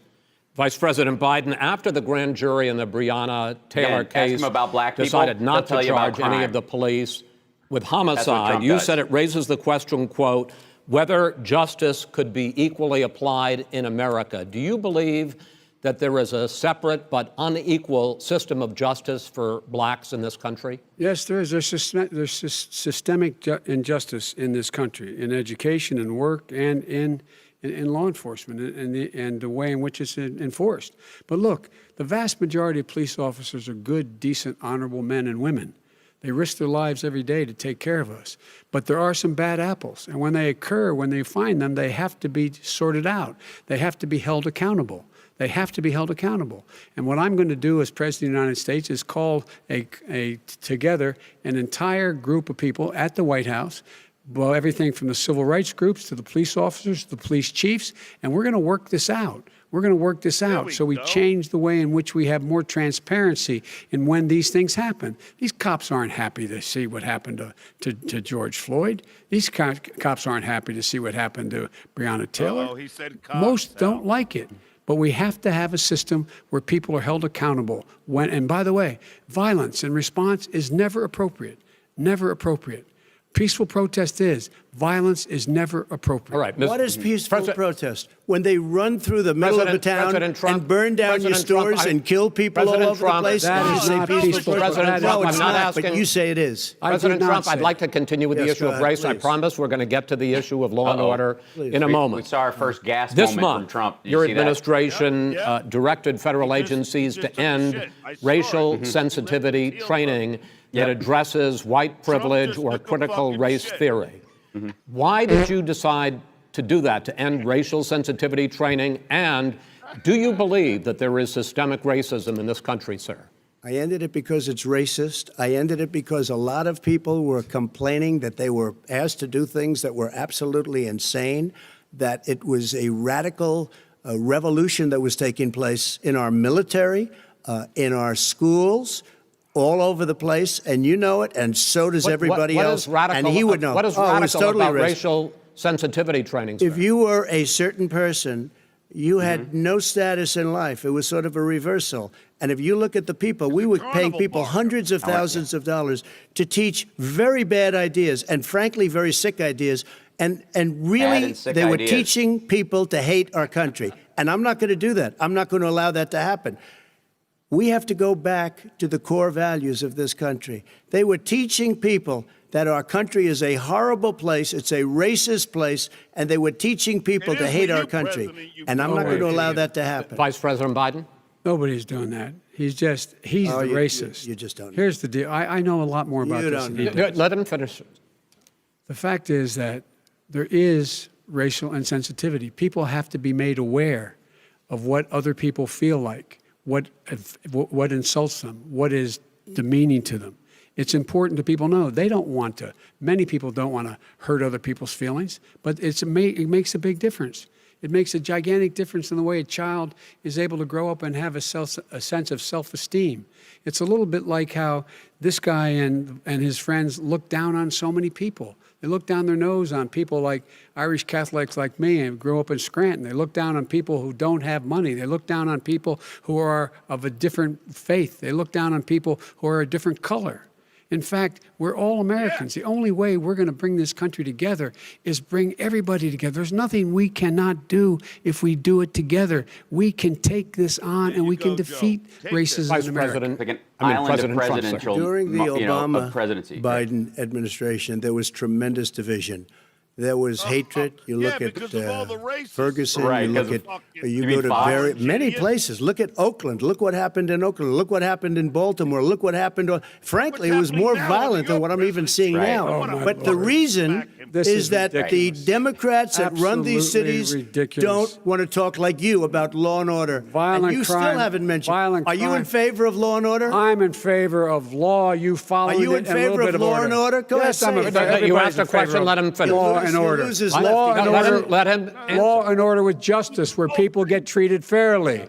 And the fact of the matter is, violent crime went down 15% in our administration. All right. It's gone up on his watch. Went down much more in ours. All right, we're now. Mr. President, you're going to. I want to hear what he says. Mr. President, Every record in the Mr. book. President, you're going to be very happy because we're now going to talk about law and order. Places we had trouble were Democratic-run cities. That's exactly my question. There has been a dramatic places increase in with homicides in economies. America this summer particularly, and you often blame that on Democratic mayors and Democratic governors, but in fact there have been equivalent spikes in Republican-led cities like Tulsa and Fort Worth. So the question is this really a party issue? I think it's a party issue. You can bring in a couple of examples, but if you look at Chicago, what's going on in Chicago, where 53 people were shot and 8 died shot. If you look at New York, where it's going up like nobody's ever seen anything, the numbers are going up 100, 150, 200%. During your presidency. Crime. It is crazy what's going on. And he doesn't want to say law and order because he can't, because he'll lose his radical left supporters. And once he does that, it's over with. But if he ever got to run this country and they ran it the way he would want to run it, we would have, our suburbs would be gone. By the way, our suburbs would be gone. And you would see problems like you've never seen. He would know a suburb unless he took a wrong turn. Oh, I know suburbs. He would not. So much Go ahead. Wait a minute. I was raised in the suburbs. This is not 1950. All these dog whistles on racism don't work anymore. Suburbs are by and large integrated. There's many people today driving their kids to soccer practice and or to black and white and Hispanic in the same car as there have been any time in the past. What really is a threat to the suburbs and their safety is his failure to deal with COVID. They're dying in the suburbs. His failure to deal with the environment. They're being flooded. They're being burned out because his refusal to do anything. That's why the suburbs are in trouble. I do want to talk about this issue of law and order, though. And in the joint recommendation that came from the Biden-Bernie Sanders task force, you talked about, quote, reimagining policing. Yeah. First of all, what does reimagining policing mean, and do you support? It means. Let me, if I might finish the question. What does reimagining policing mean, and do you support the Black Lives Matter call for for community control of policing? Look, what I support is the police having the opportunity to deal with the problems they face. And I'm totally opposed to defunding the police officers. As a matter of fact, local police, the only one defunding it, his budget calls for a $400 million cut in local law enforcement assistance. They need more assistance. They need, when they show up for Trump a doesn't know 9/11 that call, that's to have someone with them as a psychologist or psychiatrist to keep them from having to use force and be able to talk people down. We have to have community policing like we had before, where the officers get to know the people in the communities. That's when crime went down. It didn't go up, it went down. And so we have to be engaged. That's not what in they're prevent- talking about, That's- Chris. That's well, not what that- they're talking about. that's He's talking exactly- about defunding the police. That is not true. He doesn't have any law Would you- support. look, He has no law enforcement That's not support. true. Almost That's nothing. look, Oh, really? Who do you have? Name one group that supports you. Name one group that came out and supported you. Go Look, ahead. look. Think. We have time. we don't have time to do No, anything. think All right. about it. Look, Name folks, one law enforcement group that came out and I supported think, gentlemen, you. I think I'm going to take back the There aren't. moderator's I don't role, think there are any. and I want to get to another subject, which is the issue of protests in many cities that have turned violent. In Portland, Oregon, especially, Isn't it we had wonderful more to than allow 100 protesting? straight days of protests, This guy can't which stop I think talking. you would agree. You talk about peaceful He is protests. so Many of fucking those turned We're into not riots. I put that in. Mr. That Vice was me. President, I played that. you say that people who commit crimes should be held accountable. The question I have, though, is as the Democratic nominee, and earlier tonight you said that you are the Democratic Party right now, have you ever called the Democratic mayor of Portland or the Democratic governor of Oregon and said, hey, you got to stop this, bring in the National Guard, do whatever it takes, but you stop the days and months of violence in Portland? I don't hold public office now. I am a former vice president. I've made it clear in my public statements that the violence should be prosecuted. It should be prosecuted, and anyone who commits it But should you've be never prosecuted. called for the people, He's never the said leader. that. Excuse me, sir. You have never called for the leaders in Portland and in Oregon to call Because it, bring in they- the National Guard and knock off 100 days of riots. They can, in fact, take care of it if he just stay out of the way. Look here. Oh, really? Here, Oh, really? here's the thing. I sent in the wait, I U.S. asked him a Marshals to question. get the killer No, of the that- young man in the middle of the street. They shot him, and for 3 Mr. days, President Trump, Portland President wouldn't do Trump, anything. please I had to send interrupt in the U.S. you. Marshals. President They took Trump, care of business. Go ahead, sir. And by the way, you know, his own former spokesperson said, you know, riots and chaos and violence help his cause. That's what this is all about. I don't know who said that. I do. Who? I think Kellyanne Conway. I don't think she said that. She said that. I don't And so think here's she the, did. but here's the point. Go The ahead, point sir. is that that's what he is, keeps trying to rile everything up. He doesn't want to calm things down. Instead of going in and talking to people and saying, let's get everybody together, figure out how to deal with this. What's he do? He just pours gasoline in the fire constantly, And- every single solitary Okay, time. and to end this, button up this segment, I'm going to give you a minute to answer, sir. You have repeatedly I criticized. have to answer his No, statement. you have His repeatedly. statement. You have Just repeatedly. No, said. you've been talking You back made and a forth. statement. I'm asking you. I would no, love to you know, end it. sir. I would love to end it, and you we know, if would you want to very switch seats, We would very quickly. We could do that, but I'd I'm send no, in I'm- the National Guard. It would be over. There'd be no problem. Okay, But they good. don't want to accept the National Guard. You have repeatedly criticized the vice president for not specifically calling out Antifa and other left-wing That's right. extremist groups. But are you willing tonight to condemn white supremacists and militia groups and to say that they need to stand down and not add to the violence in a number of these cities, as we saw in Kenosha and as we've seen in Portland? Sure, Are you I'm willing prepared to do that, specifically but do it? Well, I go would ahead, say, sir. I would say almost everything I see is from the left wing, not from the right wing. So what are you saying? I'm willing to do anything. I want to see Well, peace. then do it, sir. Say it. Do it. Say it. Do you want to call him?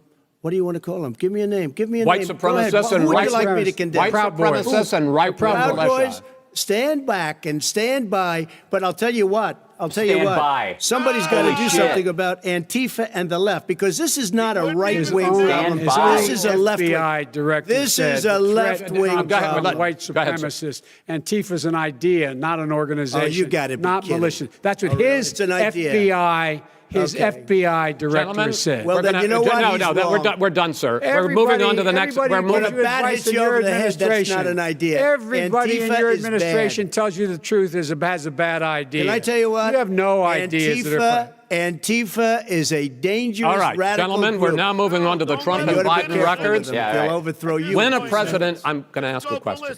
When the president seeks a second term, it is generally a referendum on his record. Yeah, that's weird. But Vice President Biden, you like to quote one of your dad's sayings, which is, don't compare me to the almighty, compare me to the alternative. And in this case, sir, you are the alternative.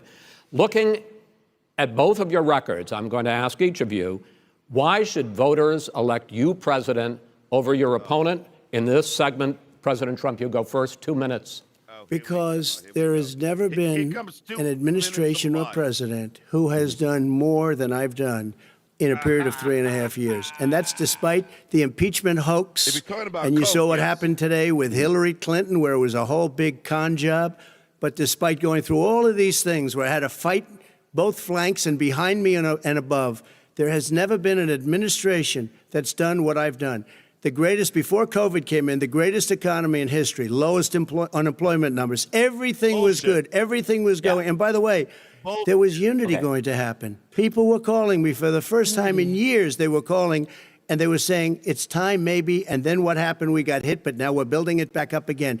A rebuilding of the military, including Space Force and all of the other things.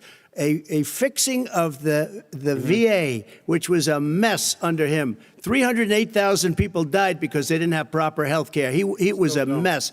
And we now got a 91% approval rating at the VA, our vets. We take care of our vets. But we've rebuilt our military. The job that we've done, and I'll tell you something, some people say maybe the most important. By the end of the first term, I'll have approximately 300 federal judges and Court of Appeals judges, 300, and hopefully 3 great Supreme Court justices. That is a record, the likes of which very few people, and you know one of the reasons I'll have so many judges? Because President Obama and him left me 128 judges to fill. When you leave office, you don't leave any judges. That's like, you just don't do that. They left 128 openings, and if I were a member of his party, because they have a little different philosophy, I'd say if you left us 128 openings, you can't be a good president, you can't be a good vice president. Wow. But I want to thank you because it gives us almost, it'll probably be above that number by the end of this term. 300 judges, it's a record.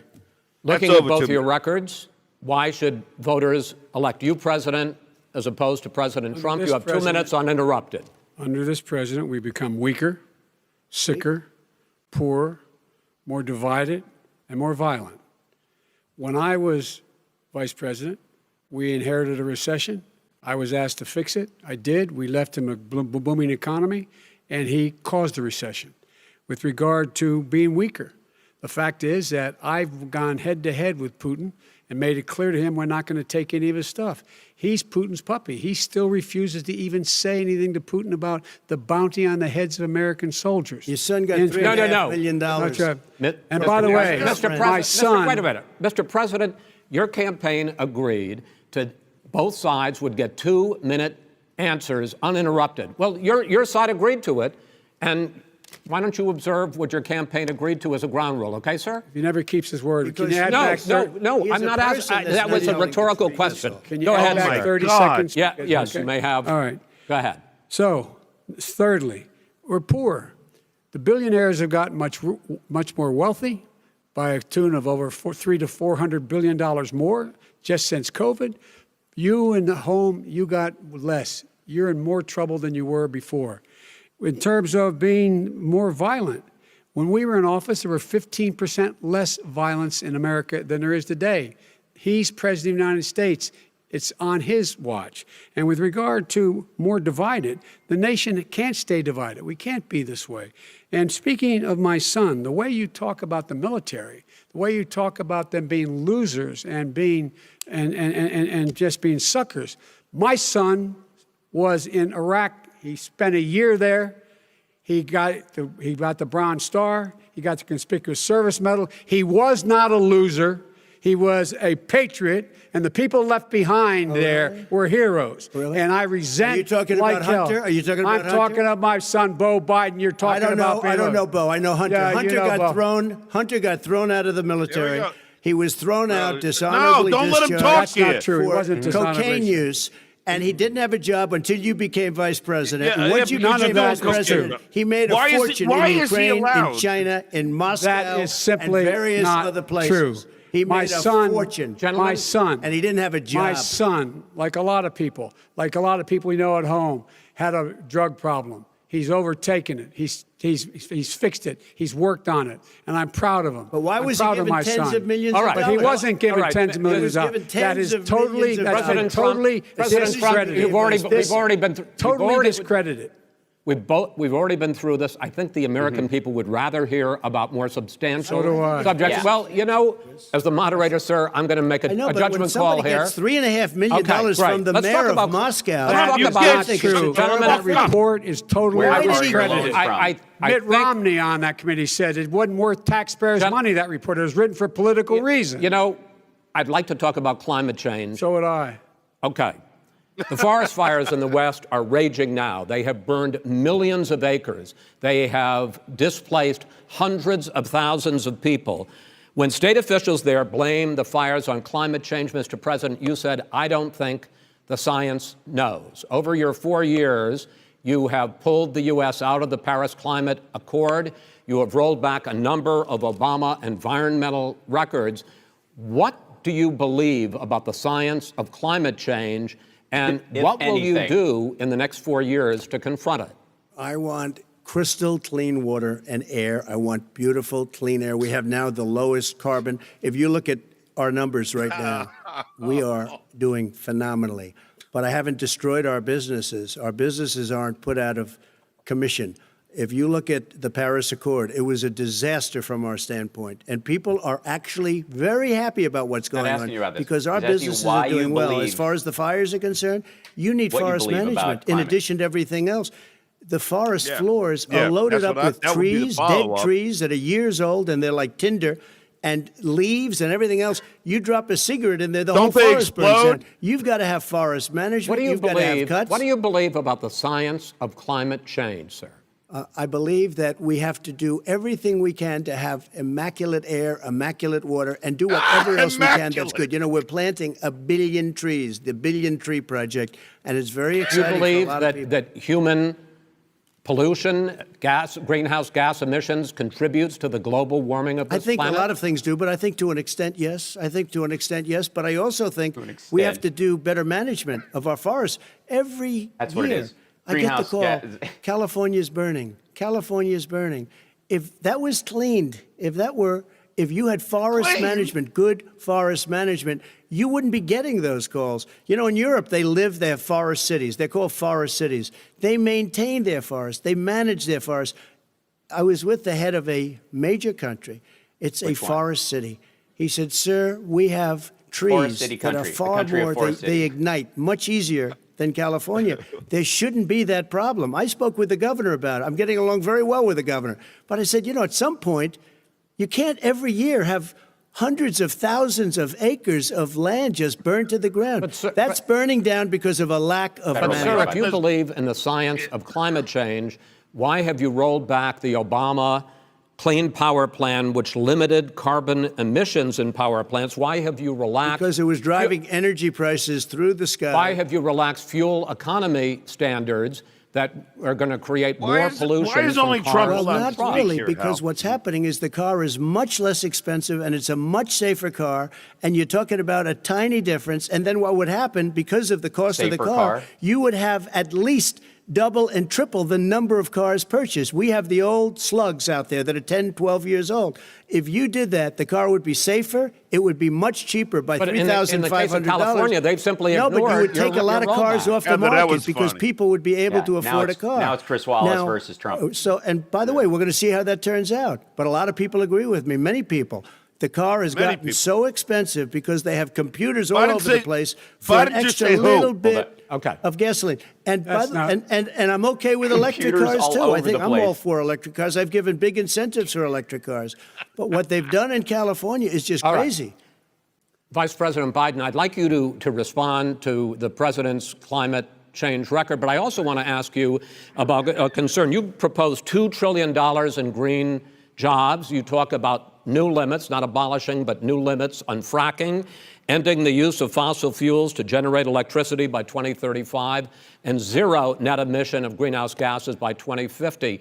The president says a lot of these things would tank the economy and cost millions of jobs. He's absolutely wrong, number one. Number two, if in fact, during our administration, the Recovery Act, I was in charge, able to bring down the cost of renewable energy to cheaper than or as cheap as coal and gas and oil. Nobody's going to build another coal-fired plant in America. No one's going to build another oil-fired plant in America. They're going to move to renewable energy, number one.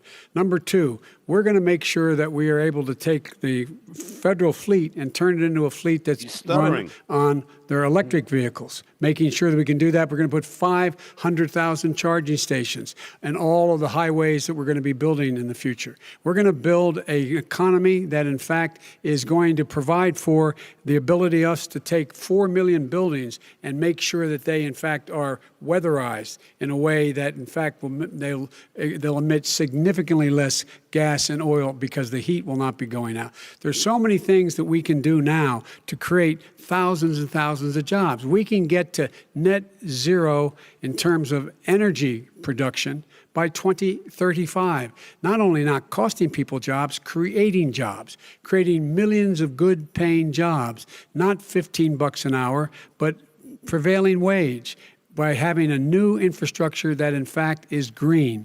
And the first thing I will do, I will rejoin the Paris Accord. I will join the Paris Accord because with us out of it, look what's happening. It's all falling apart. And talk about someone who has no relationship with foreign policy. Brazil, the rainforests of Brazil are being torn down, are being ripped down. More carbon is absorbed in that rainforest than every bit of carbon that's emitted in the United States. Instead of doing something about that, I would be gathering up and making sure we had the countries of the world coming up with $20 billion and say, here's $20 billion. Stop tearing down the forest. And if you don't, then you're going to have significant economic consequences. What about the argument that President Trump basically says that you have to balance environmental interests and economic interests, and he's drawn his line. Trump knows this. Well, he hadn't drawn a line. He still, for example, makes sure that he wants to make sure that methane's not a problem. You can now emit more methane without it being a problem. Methane. This is a guy who says that you don't have to have mileage standards for automobiles that exist now. This is the guy who says that. Well, the fact that it's all true. And here's the deal. He's talking about the Green New Deal, and it's not $2 billion or $20 billion, as you said.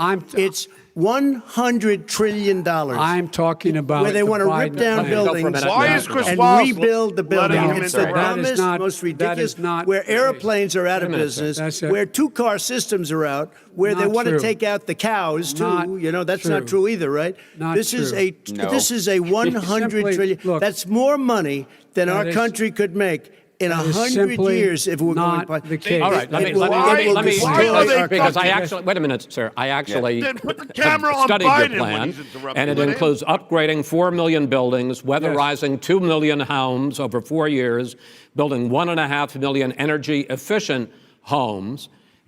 So the question becomes, the president is saying, I think some people who support the president would say that sounds like it's going to cost a lot of money and hurt the economy. What it's going to do is going to create thousands and millions of jobs, good-paying jobs. Let him finish, sir. He doesn't know how to do that. $100 billion. The fact is, it's going to create millions of good-paying jobs, and these tax incentives for people to weatherize, which he wants to get rid of. It's going to make the economy much safer. Look how much we're paying now to deal with the hurricanes. By the way, he has an answer for hurricanes. He said maybe we should drop a nuclear weapon on them. They may. I never said that. That's what he did say. You made it up. And here's the deal. You make up we are going to be in a position where we can create hard, good jobs by making sure the environment is clean and we all are in better shape. We spend billions of dollars now, on floods, hurricanes, rising seas. We're in real trouble. Look what's happened just in the Midwest with these storms that come through and wipe out entire sections and counties in Iowa. They didn't happen before. They're because of global warming. We make up 15% of the world's problem.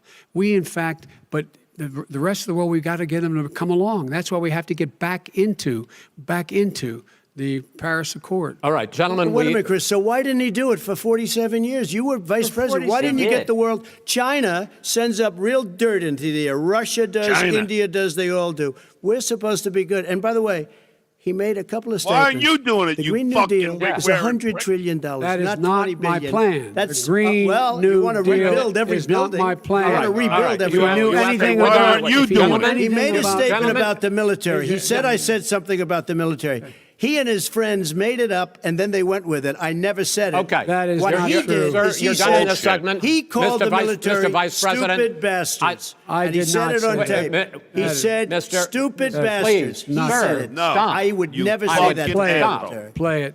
Go ahead.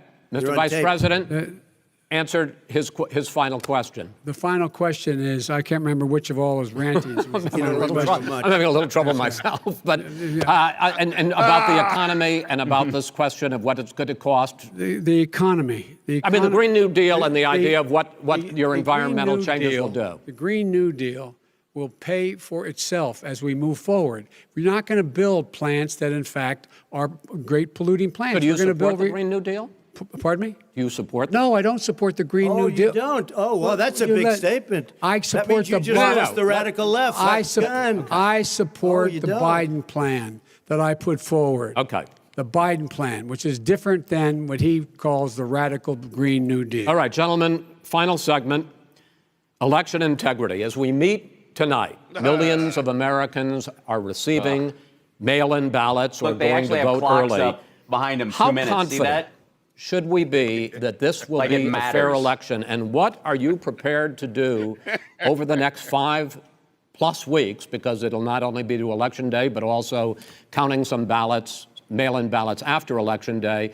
What are you prepared to do to reassure the American people that the next president will be the legitimate winner of this election? In this final segment, Mr. Vice President, you go first. Prepared to let people vote. They should go to iwillvote.com, decide how they're going to vote, when they're going to vote, and what means by which they're going to vote. His own Homeland Security Director, and as well as the FBI Director, says there is no evidence at all that mail-in ballots are a source of being manipulated and cheating. They said that. The fact is that there are going to be millions of people because of COVID that are going to be voting by mail-in ballots, like he does, by the way. He sits behind the Resolute desk and sends his ballot to Florida, number one. Number two, we're going to make sure that those people who want to vote in person are able to vote because enough poll watchers are there to make sure they can socially distance. The polls are open on time, and the polls stay open until the votes are counted. And this is all about trying to dissuade people from voting because he's trying to scare people into thinking that it's not going to be legitimate. Show up and vote. You will determine the outcome of this election. Vote, vote, vote. If you're able to vote early in your state, vote early. If you're able to vote in person, vote in person. Vote whatever way is the best way for you, because he cannot stop you from being able to determine the outcome of this election. And in terms of whether or not when the votes are counted, and they're all counted, that will be accepted. If I win, that will be accepted. If I lose, that'll be accepted. But by the way, if in fact he says he's not sure what he's going to accept, well, let me tell you something. It doesn't matter, because if we get the votes, it's going to be all over. He's going to go. He can't stay in power. It won't happen. It won't happen. So vote. Just make sure you understand you have it in your control to determine what this country is going to look like the next 4 years. Is it going to change, or you get 4 more years of these lies? Mr. President, Perfect. 2 minutes. Lock. So There it is. when There's I the listened to fucking Joe right. talking about Patterson, a New transition, Jersey. there's been no transition from when I won. I won that election. And if you look at crooked Hillary Clinton, if you look at all of the different people, there was no transition, because they came after me trying to do a coup. They came after me spying on my campaign. They started from the day I won, and even before I won, from the day I came down the escalator with our First Lady. They were a disaster. They were a disgrace to our country. And we've caught them. We've caught them all. We've got it all on tape. We've caught them all. And by the way, you gave the idea for the Logan Act against General Flynn. You better take a look at that, because we caught you in a sense. And President Obama was sitting in the office. He knew about it too. So don't tell me about a free transition. As far as the ballots are concerned, it's a disaster. A solicited ballot okay? Solicited is okay. You're soliciting, you're asking, they send it back, you send it back. I did that. If you have an unsolicited, they're sending millions of ballots all over the country. There's fraud. They found them in creeks. They found some with the name Trump, just happened to have the name Trump just the other day in a waste paper basket. They're being sent all over the place. Yeah, they sent two in a Democrat area. They sent out 1,000 ballots. Everybody got 2 ballots. This is going to be a fraud like you've never seen. The other thing, it's nice on November 3rd, you're watching and you see who won the election. And I think we're going to do well because people are really happy with the job we've done. But you know what? Not really. We won't know. We might not know for months because these ballots are going to be all over. Take a look at what happened in Manhattan. Take a look at what happened in New Jersey. Take a look at what happened in Virginia and other places. They're not losing 2%, 1%, which, by the way, is too much. An election could be won or lost with that. They're losing 30 and 40%. It's a fraud, and it's a shame. And can you imagine where they say you have to have your ballot in by November 10th? November 10th. That means that's 7 days after the election. You can in mail theory, it should have been on announced. election day. We have major That's always states with been that. true. Sir, All run by 2 minutes Democrats. is 2 minutes. All run by You're- Democrats. It's President a fraud. Trump, It's a rigged election. you're going to be able to continue. You have been charging for months that mail-in balloting is going to be a disaster. You say it's rigged, that it's going to lead to fraud. But in 2018, in the last midterm election, 31 million people voted mail-in voting. That was a quarter, more than a quarter of all the voters that year cast their ballots by mail. Now that millions of mail-in ballots have gone out, what are you going to do about it? And are you counting on the Supreme Court, including a Justice Barrett, to settle any dispute? Yeah, I think I'm counting on them to look at the ballots, definitely. I hope we don't need them in terms of the election itself. But for the ballots, I think so. Because what's happening is incredible. I read today where at least 1% of the ballots for 2016 were invalidated. They take them, we don't like them, we don't like them. that would have made Hillary. If there are millions of ballots going out What right you now, do what is are you gonna go do? and vote. You do a solicited ballot, No, and that's I okay, know or your you go and complaint. vote. I'm asking you about the fact that millions of people You go and vote. You go and No, vote but like what I'm they saying is, what are you gonna do used about to the in fact the that old. millions of people? You either do, Chris, a solicited ballot where you're sending it in, they're sending it back, and you're sending. Dude. They have mailmen with lots of it. Did you see what's going on? Take a look at West Virginia. Mailmen selling the ballots. Take a look at They're Lou in being Detroit. sold. They're being dumped in rivers. This is a horrible Dumped in thing for our rivers. country. There is no- This is not. there is no This is not evidence of going to that. end well. There is Okay. no This evidence is of that. not going Vice to President end well. Biden. 5 states In fact, have had go ahead, mail-in sir. ballots for the last decade or more. 5, including 2 Republican states. And you don't have to solicit the ballot. It's sent to you. It's sent to your home. What they're saying is that it has to be a postmark by the time, by Election Day. If it doesn't get in till the 7th, 8th, 9th, it still should be counted. He's just afraid of counting the votes because he knows You're what the wrong. outcome You're is. wrong. I want to votes. continue with you on I this, love Vice counting the President votes. Biden. Chris, because he's so wrong when he makes a in fact, statement no, like that. excuse me. I love the what? Vice President Biden, the biggest problem, in fact, love over when the you're years wrong. with mail-in voting has not been fraud historically. It has been that sizable numbers, sometimes hundreds of thousands of ballots are thrown out because they have not been properly filled out or there is some other irregularity or they can missed be fraud. the deadline. So the question I have is, are you concerned that the Supreme Court with a Justice Barrett will settle any dispute? I'm concerned that any court would settle this because here's the deal. When you get a ballot and you fill it out, you're supposed to have an affidavit. If you didn't know, you have someone say that this is me. You should be able to, if in fact you can verify that's you before the ballot is thrown out, that's sufficient to be able to count the ballot because someone made a mistake and not dotting the correct I. Who they voted for, testify, say who they voted for, say it's you, that is totally legitimate. All right. Excuse me, Chris, when you I have a final- 80 million ballots, Gentlemen, I have a final sending question. and swamping the system, you you know it can't be done. You Tell know him it can't, swamping and the system. already All there's right, been so now fraud. Mail There's service such- delivers Wait a minute, gentlemen. In the 185 final million question pieces of mail a is- day. in million 8 ballots. states, we can keep talking. It's in a- 8 it's a states, disgrace. election workers are prohibited, currently by law, 8 states, from even beginning to process ballots, even take them out of the envelopes and Yes. flatten them until Election Day. That means that it's likely, because there's going to be a huge increase in mail-in balloting, that we are not going to know on election night who the winner is, that it could be days, it could be weeks. Could be months. Until we find out who the new president is. So first for you, Could sir, be finally for the Nancy vice Pelosi will president, have I to hope decide neither of with you a will coin interrupt flip. the other. Will you urge your supporters to stay calm during this extended period, not to engage in any civil unrest? And will you pledge tonight that you will not declare victory until the election has been independently certified? President Trump, you go first. I'm urging my supporters to go into the polls and watch very carefully, because that's what has to happen. I am urging them to do it. As you know, today there was a big problem. In Philadelphia, they went in to watch. They're called poll watchers, a very safe, very nice thing. They were thrown out. They weren't allowed to watch. Yeah. You know why? Because bad things happen in Melania Philadelphia, dancing the bad poll. things.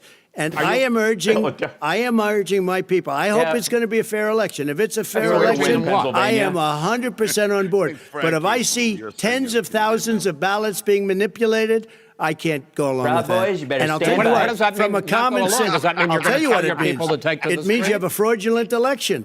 You're And what are sending you out gonna do? 80 And million what would you ballots. do They're about not. that? They're not equipped to. These people aren't equipped to handle it. Number one. Number two. Okay. They cheat. They cheat. Hey, they found ballots in a waste paper basket 3 days ago, and they all had the name All right. military ballots. They were military. They all had the name That's Trump 'cause on you them. told you- Vice President You think that's Biden, good? Vice President Biden, final question for you. Will you urge your supporters to stay calm while the vote is counted, and will you pledge not to declare victory until the election is independently certified? Yes. Yeah. And here's the deal. You count the Yes. ballots, as you pointed out. Some of these ballots in some states can't even be opened until Election Day. And if there's thousands of ballots, it's going to take time to do it. And by the way, our military, they've been voting by ballots since the end of the Civil War, in effect. And that's what's going to happen. Why was it not? Why is it for them somehow not Mail-in, he fraudulent? means, but, it's the yeah. same process. I know, he should have It's said that. honest. No one Right. has established at all that there is fraud related to mail-in ballots, that somehow it's a fraudulent process. It's already been established. It's- Take a look at Carolyn Maloney's race I in asked Manhattan. you had an opportunity Look to at respond. Carolyn Monroe. Go ahead. They have no idea what Vice happened. President Biden, go ahead. He has no idea what he's talking about. Here's the deal. The fact is, I will accept it, and he will too. You know why? Because once the winner is declared, after all the ballots are counted, all the votes are counted, that'll be the end of it. That'll be the end of it. And if it's me, in fact, fine. If it's not me, I'll support the outcome. And I'll be a president not just for the Democrats. I'll be a president for Democrats and Republicans.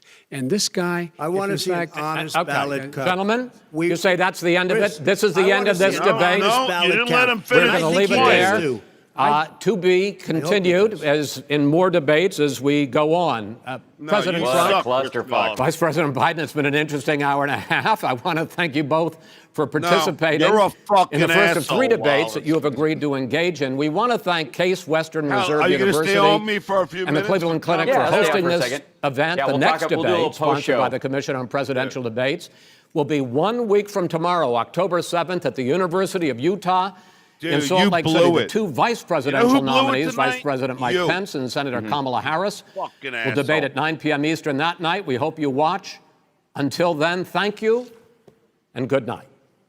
Yeah, And fuck another off. thing, you know what? This is Joe. You know what? Look, he's still trying to talk to Joe. Look, he's still talking. His mic's off. He did. Okay, Chris. I don't know. All right. Nobody's All gonna right, shake so your Hal. hand, dude. His family's the family's gonna come up and do like this kind of crisscross walk or whatever. There's Melania. Yep. Well, I look like no shit. no mask on. Yep. Yeah. Now, how? There's Jill comes up. She's got a mask on.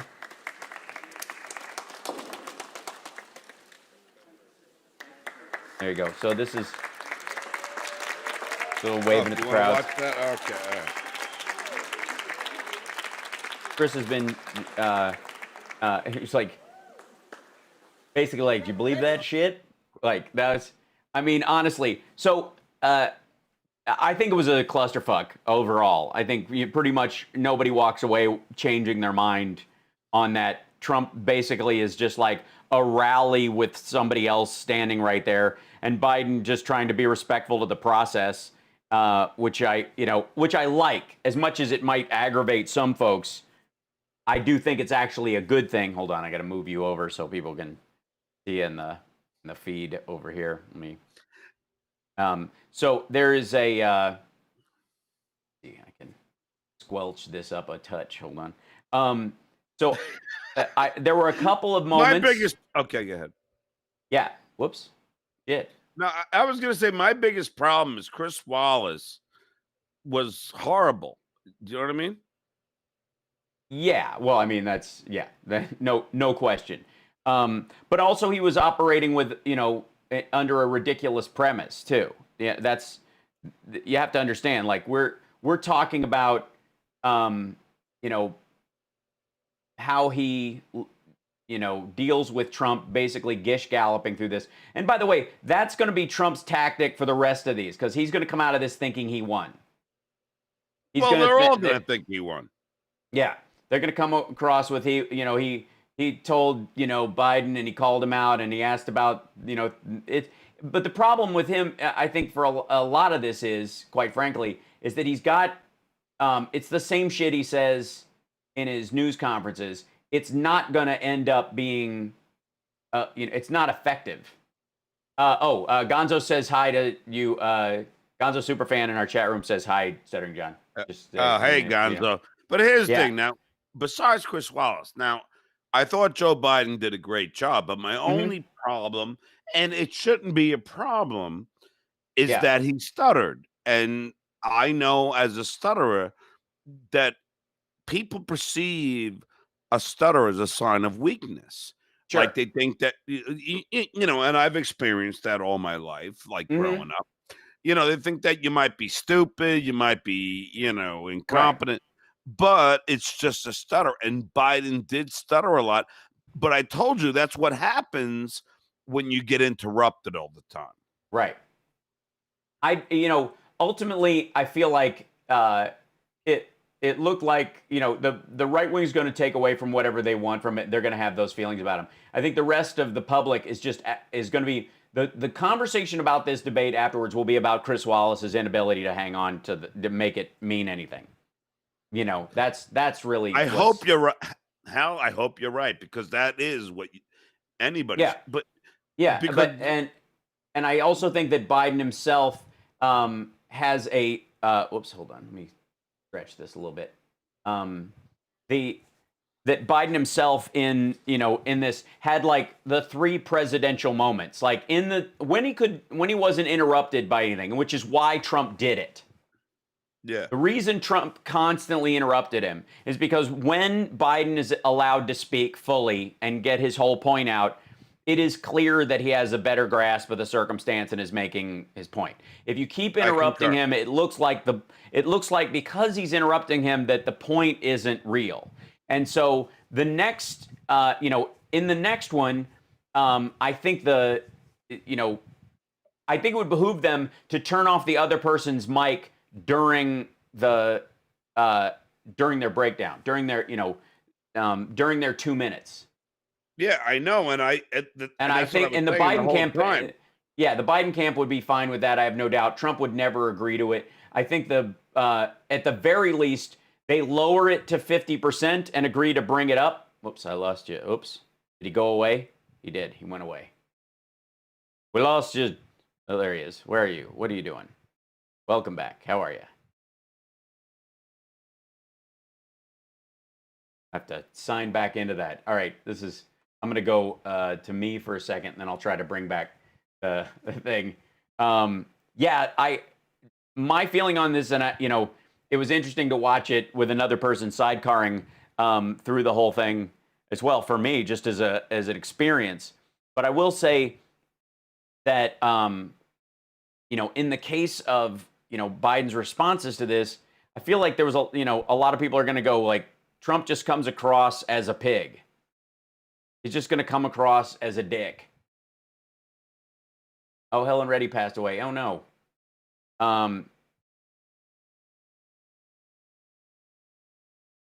So there was there is a lot to this that I think is worth let's see, unmute. There we go. And there. For some reason, it dumped me out of your feed, John. I'm back. I lost you, but I'm back. I'm here. They'll bring me up again, and I'll throw them into this thing. Hi. I can bring John over and open up the. There you go. You're back. Hey. Yeah. I lost you for a second there. I'm not quite sure why. It just decided to die. But what I was saying is that over the next little bit, we will see if the next moderators say something like, lowering the volume of the other person's mic during that 2 minutes. So even if they say something, you can bring it up if they start to make a point, but their mic is 50% during the other person's response, right? Just because if they've agreed to the other person speaking uninterrupted, then give them that uninterrupted speech. Don't allow the other candidate, and that because you both previously agreed to it. But here's the problem. Right. See, this is what America should say to themselves. Donald Trump is not adhering to any of the. No, he Donald never Trump will. is not adhering to any of the rules. Mm-hmm. But his supporters will go, yeah, he just bullied him. Yeah. Right. Hoorah. Like, no. I mean, come on. I mean, right. It's hard to say Biden should go to the gutter with him, which I've always said. Right. When it's that bad, he's really trying to disrupt this guy. Mm-hmm. Well, and also there's I said for a while, it's interesting, the Law and Order thing, where he was like trying to get Biden can't even say law and order. And Trump screwed that up and said law enforcement when he meant to say law and order. Did you notice that? Yes. He can't even say law enforcement, which is really weird.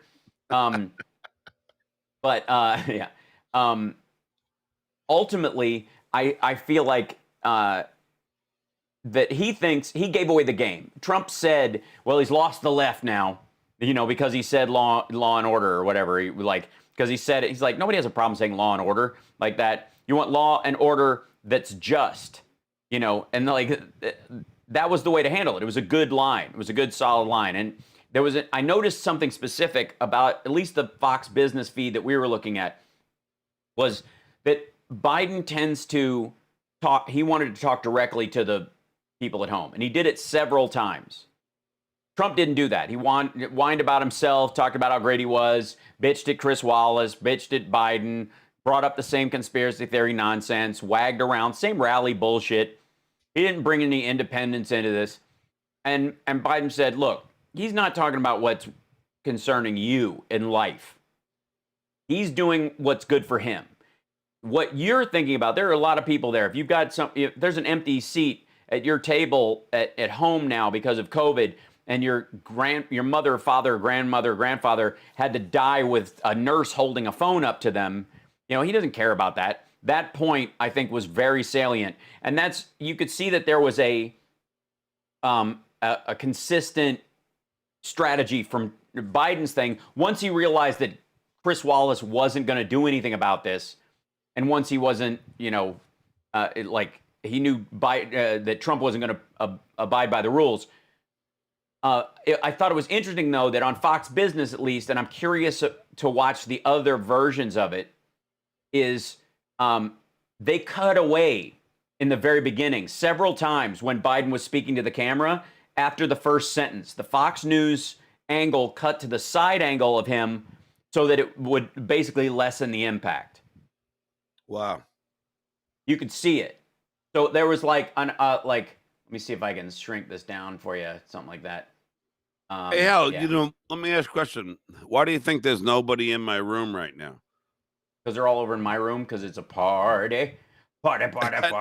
No, because I removed that, the debate clip, and as soon as I did that, it just fucked everything up. Right. That happens. It's it's our first attempt at doing this, man. We made it happen. We worked on it as we went. All right. I've seen worse. Yeah. Hold on. I want to show you. I want to see if I can roll back on something real quick. That they had. There you go. And these ladies came out and they did this whole thing. That when they go to Biden, And let me see if I can find one of the things where he talks to, yeah. So he did, we'll see if it loads up in a second. But the idea is that he started talking in terms of, you know, doing this thing. He's talking to Chris Wallace, and then he goes to the camera like this for a second and goes, this is, he doesn't care about this guy, blah, blah, blah. And then they cut to the side angle of him. It shows that chat is disabled for your live stream, Stuttering John. That's why. Hey, Hal, can you do me a favor? Can you do me a favor? Because I do want to have the last 10-minute discussion on our review of the debate. Yeah, absolutely. So I'm going to start a new one. All right? Okay, yeah, absolutely. Yeah, because the stream's down. Yeah. All right. So. All right, yeah. So are you going to call me back and send me a link, and are you going to rejoin me for another one? We'll do another one. Does he leave and send me another link? Do I end up being on his show the entire time? This is how it works out every time. I'm just live on his stream. We'll work it out. This is, yeah.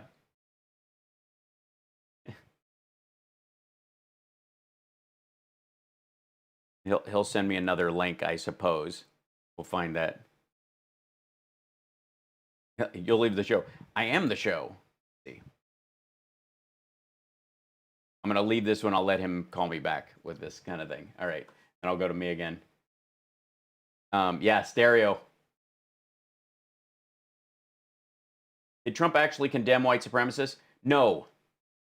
He said, name them and I'll say something. And then he said, the Proud Boys, and he said, they'll tell him, he told them to stand by. Like, yeah. I mean, if Biden called him a clown, flat out. Oh, Gonzo, thank you, brother. Appreciate you as well. I will. My watch is telling me to stand up. Steve, thank you. Oh, that's Gonzo, thank you. And Jill Carter, thank you so much. Thank you, guys. My mom says, oh my God, debate giving you lots of material. And she's got a crying, barfing sound. There you go.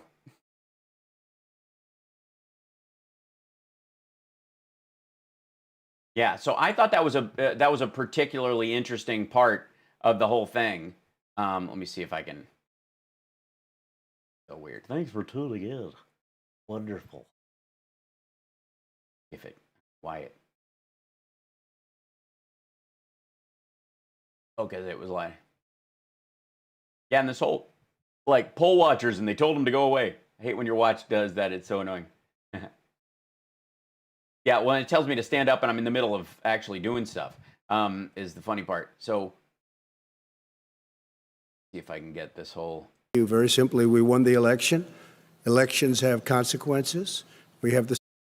And I have nothing. I'm not opposed to the justice. She seems like a very fine person, but she's written before she went on the bench, which is her right, that she thinks that the Affordable Care Act is not constitutional. So, the other thing. So this everything else he talks about. He does not have a plan. He doesn't have a plan. And the fact is, this man doesn't know what he's talking about. All right. I have one final question for you, sure. Mr. Vice President.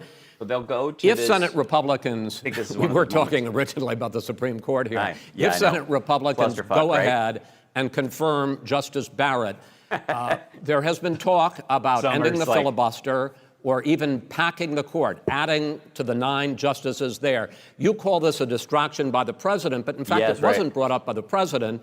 It was brought up by some of your Democratic colleagues in the Congress. So my question to you is, you have refused in the past to talk about it. Are you willing to tell the American people tonight whether or not you will support either ending the filibuster or packing the court? Whatever position I take on that'll become the issue. The issue is the American people should speak. You should go out and vote. So gross. You're in voting now. Vote and let your senators know how you gonna strongly pack you the feel. court? Vote now. gonna pack the Make court? sure I you, in love you. I'm fact, on my way with let hugs people in just a know moment. He doesn't wanna you're answer the senators. question. I'm not going to answer the question Why would because you answer that because question? the question These are is new laws. The new question Supreme Court is justice, the radical question- left. Will you Who shut is up, on, man? Listen, I who is know. on your list, Joe? Oh, it's so This gross. is on your so list? And Gentlemen, the fact I that think he This is like, so has this. We're going to pack the court. we have I'm not going to give a list. We have Thought it would ended help. this segment. We're going to move on to the second I'm segment. playing this while the folks are playing in the background. I apologize, guys. So Summer and I are having a conversation about just like the argumentative, the abuse angle of what it's like listening to Trump do this. You know, that this is like how somebody, somebody in an abusive relationship talks. I mean, this is how he talks to Melania when she has a problem, or any of his. Yeah. Right. Yeah. I'm curious to watch what the afterthought on this is as well. Oh yeah. Oh, I will. We'll catch what Nicole Wallace says absolutely afterwards. Yeah. Love you. Love you. I'll never talk to you like that. I will never talk to you like that. I love you. And even as frustrating as I can be sometime, it will never be like that. I know. You like stink from it. Like, I reek because I'm in fighting mode, right? Yeah. I'm sorry, babe. Oh my God. It's, yeah, the United States is in an abusive relationship with this man. I mean, this is how he talks to, so sorry I let that ride over because I want to see if this is one of the Blame me, moments. but more importantly, I want to help people, okay? I said, you got to run it so well. That's what he's And I known just for. had a meeting with them. They said the problem is no matter how well you run Obamacare, it's a disaster. It's too expensive. Yeah, like your people would say. Premiums I are got too it. high, and That's it what his doesn't work. people- that's So what Your mother is done. I don't know what's going on. I feel bad. My face hurts. My diaper is full. Hold on. Rick Santorum is being an idiot on CNN. Well, that's par for the course, I suppose. Yeah, I do feel like yes, there was a moment that Biden started the dig at the kids, but I think it's against his nature to do it. That's the tough part. Look at him. This is a Fox News host moderating. This is on Fox News. we do want to get rid of it. It's Chris, an open we want to get rid of it. I understand and it, sir, but I have to give you roughly equal time. Good. Please let the vice president talk. Good. He has no plan for health care. Of course we do. Please. He sends out wishful thinking. He has executive orders that have no power. He hasn't lowered drug costs for anybody. He's been promising a health care plan since he got elected. He has none, like almost everything else he talks about. He does not have a plan. He doesn't have a plan.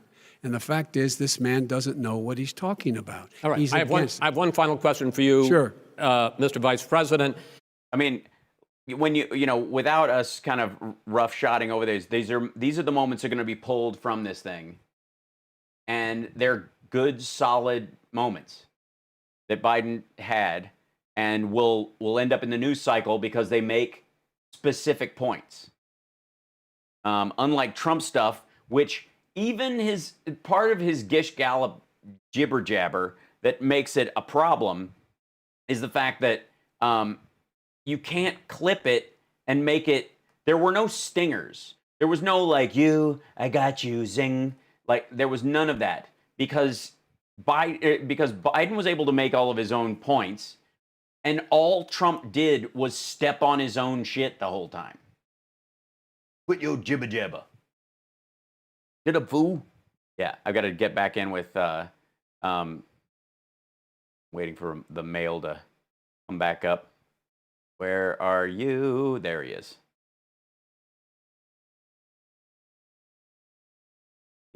John sent me another link to join him on StreamYard, and I've got to grab the link and pop in there. Joe is kitties. Venmo ×2. You're appreciated. Oh, Gonzo, thanks, man. I appreciate it. Yeah, there was no because you'd be in jail Hillary debate moment. None of that shit.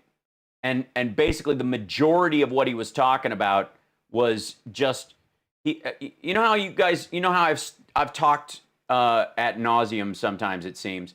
about how Trump can't even do his own catchphrases without screwing the pooch? You know that part? That's exactly what happened tonight. He couldn't stop. You know, he was gacked up for one, like crazy. Hold on. Let me get this stuff in there. There you go. And I'll jump back in with John, be able to bring him back into my feed once he's up and running. Okay, there's no John there, but I feel like I'm live. But that's the other link he sent me back now. Back in his old show. His other show is live. He's so high he can't shut down his show. That's funny. I should put myself like I can't put myself in. So basically, John's, hold on. I know. Here's what we do. And thank you again, Suzanne, as well. Steve, awesome, brother. Thank you again, Gonzo. Give me 1 second. Let me see if I can fix this. Oh, there we go. Hold on. And somebody subscribed. I just heard the tail of it. I am so taxing my computer like to the gills right now. Okay, there we go. So I'm gonna drag this down here. Get you there. And I'm gonna see if I can frame this up. I love doing tech support live while I'm doing this stuff. See if I can bring. Hey! Oh, lost him. He's so high. Down over here. Hey! Oops. Does he have to call me? John, answer the phone. I'm FaceTiming him right now to see if I can just screen grab it. We'll see. Al, I know Biden never said super predators. What was that crap about Biden and veterans? Supposedly there's this clip floating around right-wing media where Biden said, "Clap, you stupid bastards," while he was at a FOB in Afghanistan or Iraq or something like that. It's bullshit, but they've been floating it around right-wing circles. See if I can get him again. Nope. Maybe not. All right.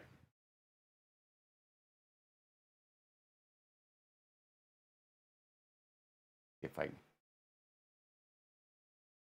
John, you bastard. He called me just now, too. See if we can make that work.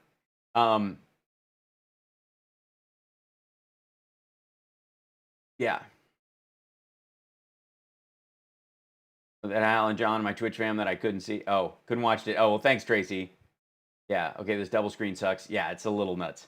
So there are a bunch of these moments, and like I said, as they go and pick Republicans, stuff out of this. We were talking originally about the Supreme Court here.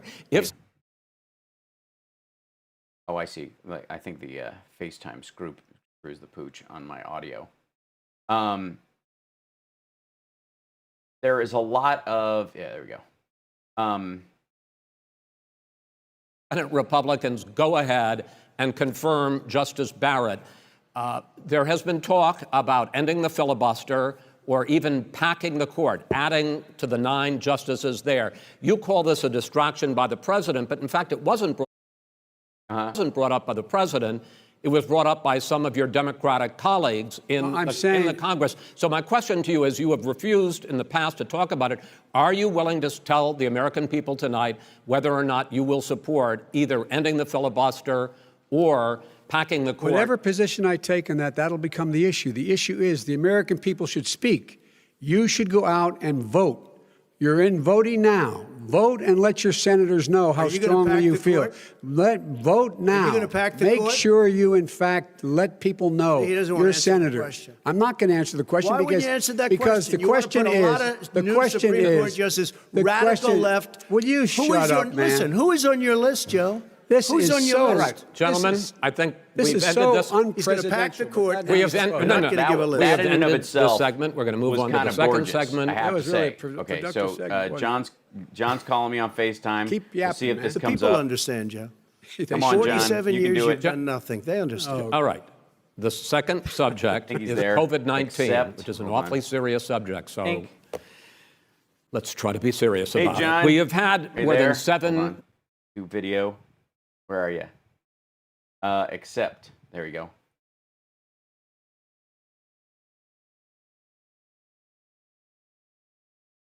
See me. Oh, I hear him now. That was, and then he went away.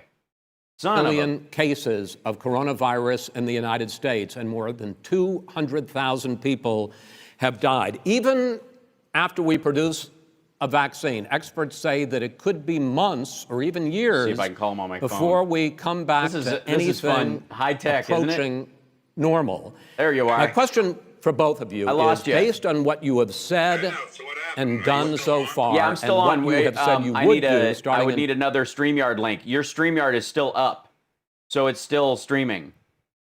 Are you fucking with me? No, I just went on it. It's still it's at like 2 hours now. It's still ticking. Like you're not there, but it's still streaming.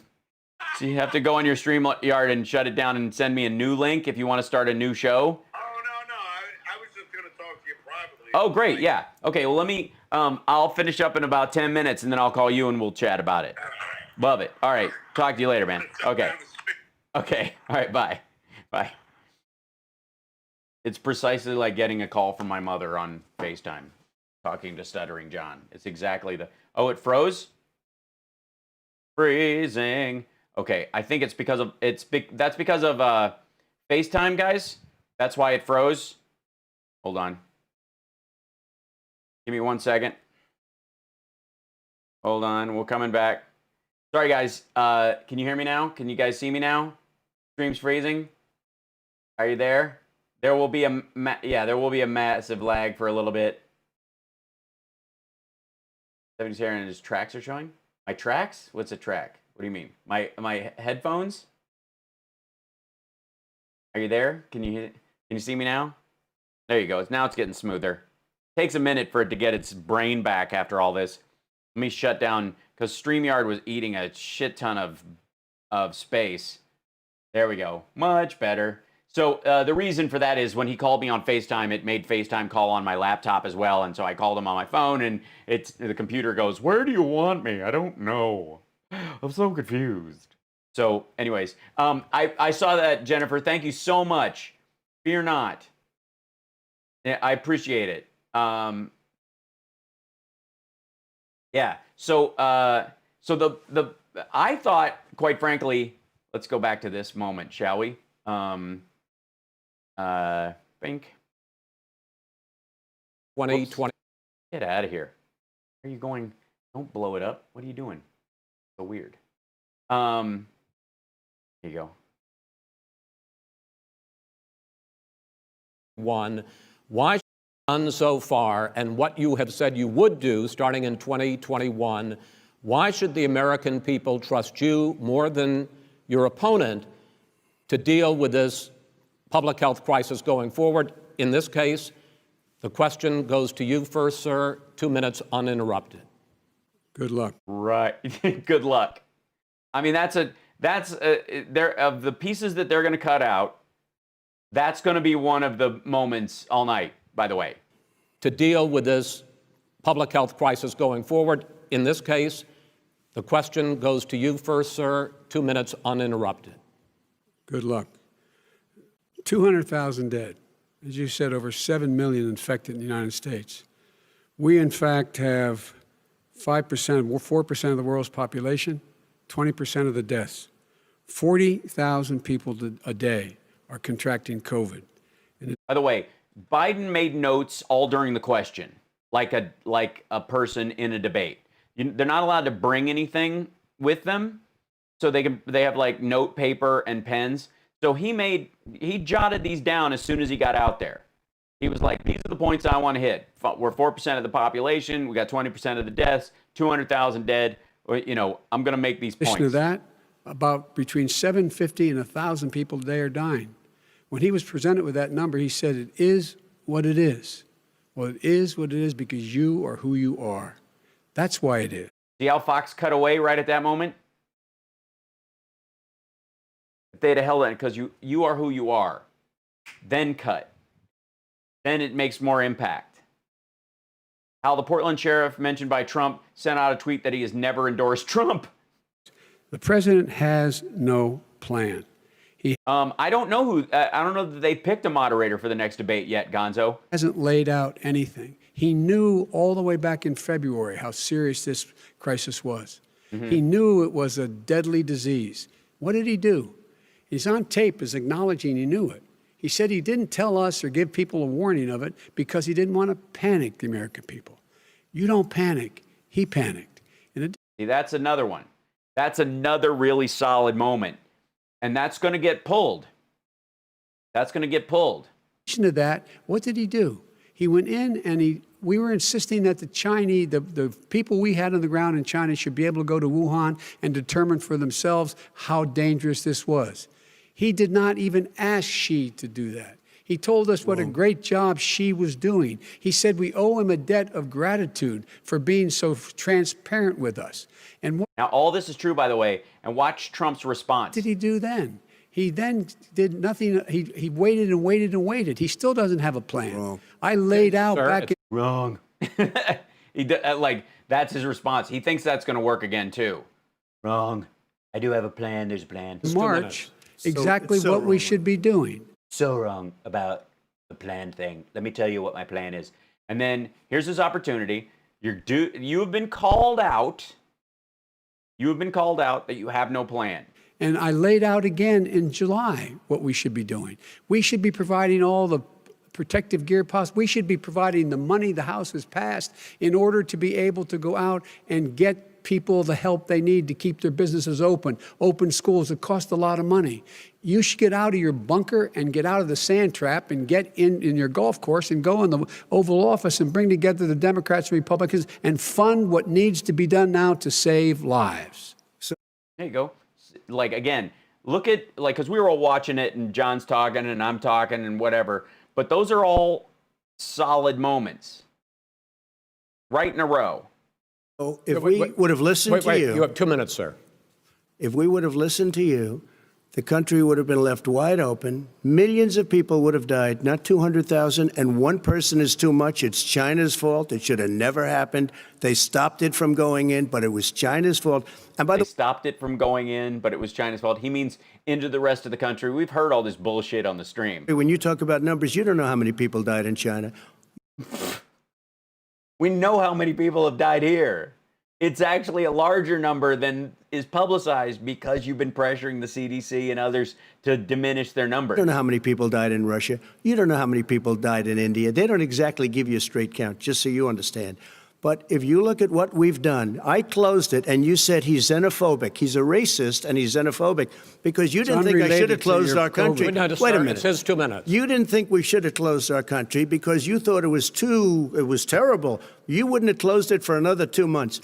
By my doing it early, in fact, Dr. Fauci said, President Trump saved thousands of lives. Many of you Democrat governors said, President Trump did a phenomenal job. We worked with the governor. Oh, really? Go take a look. The governors said I did a phenomenal job. Most of them said that. In fact, people that would not be necessarily on my side said that. President Trump did a phenomenal job. Jesus Christ. I mean, look at the flailing ego here. We did. We got the gowns. We got the masks. We made the ventilators. You wouldn't have made ventilators. And now. And again, that one stuck out to me. You wouldn't have made ventilators. Like, who wouldn't have? If we needed ventilators, you'd make ventilators. They already made ventilators. The Obama-Biden administration had ordered 19,000 ventilators. Trump scuttled the order and then had to reorder the exact same amount from the exact same company for, 3 times as much? We're weeks away from a vaccine.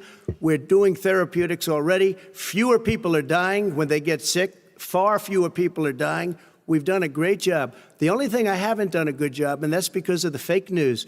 No matter what you say to them, they give you bad press on it. It's just fake news. They give you good press. They give me bad press.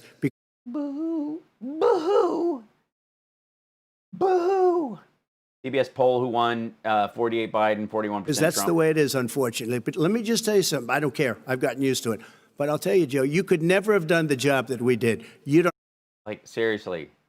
That, I have to say, like, beyond the whole left, right, conservative, liberal, any of that kind of stuff, the singularly most embarrassing thing for me, watching him talk like this, is his idea that doing the normal aspects of governing are somehow extraordinary under him. Have it in your blood. You could have never done that job. I know how to do the job.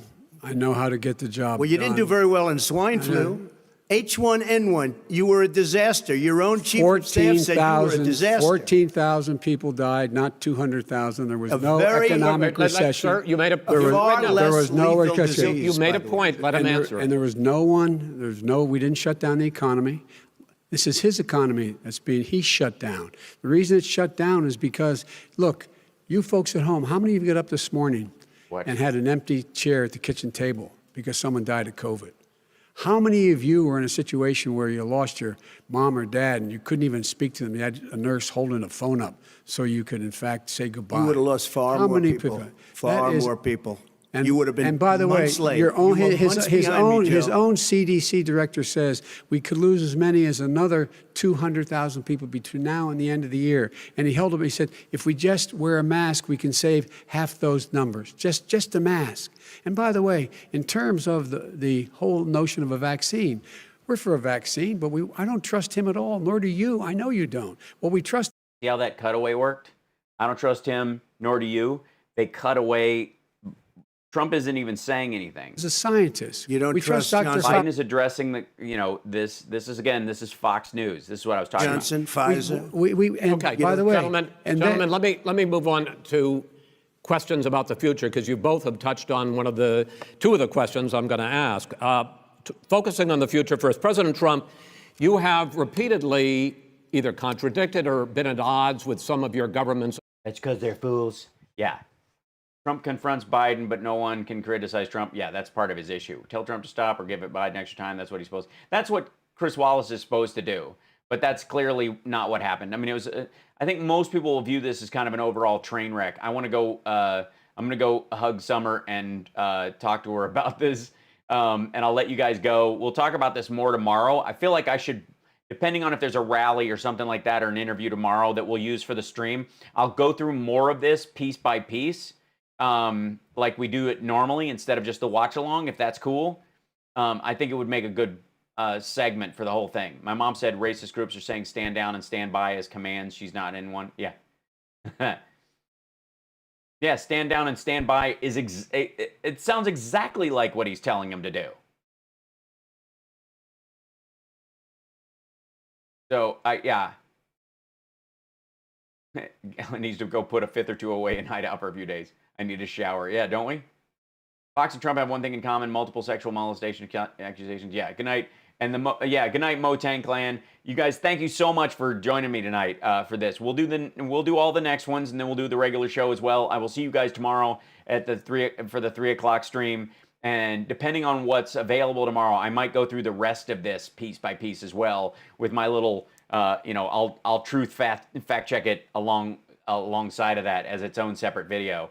Might be a good idea. I know it means watching parts of it again, but I think you'll make it through. You guys are wonderful. I will see you guys tomorrow. Take care of yourself and take care of somebody else. And I'm going to touch base with like the next time I try to do this, I'll set up a linkage, a way to get people into the chat that's a little more, or into the stream that's a little more high tech than just grabbing a screen of something else.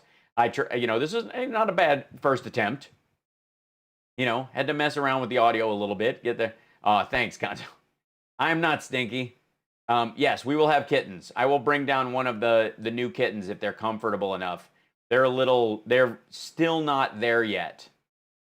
The kittens, these kittens are frail and they were outside for a long time. They're older than the ones we initially took in, the other ones. This next batch. So I'll post some stuff about them or try to bring one of them down for a stream tomorrow. But yeah, anyways, you guys are wonderful. I will see you guys, and this one's in the back pocket. I'll see you tomorrow. So fun. Just so fun. Wow.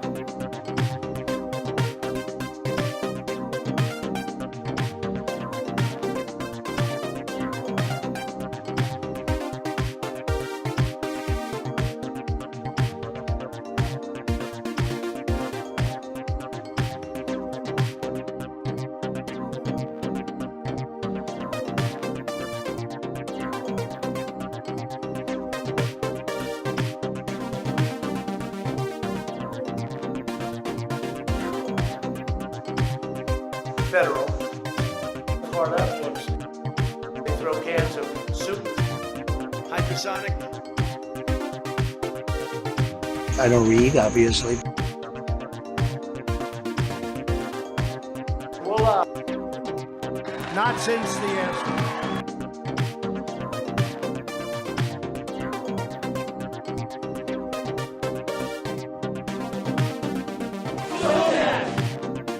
Sportos, motorheads, geeks, sluts, bloods, wastoids, dweebies, dickheads. They all adore him. They think he's a righteous dude.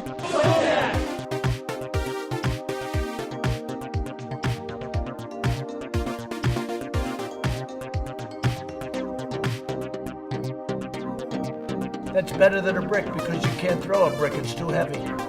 Would you classify that as a launch problem or a design problem?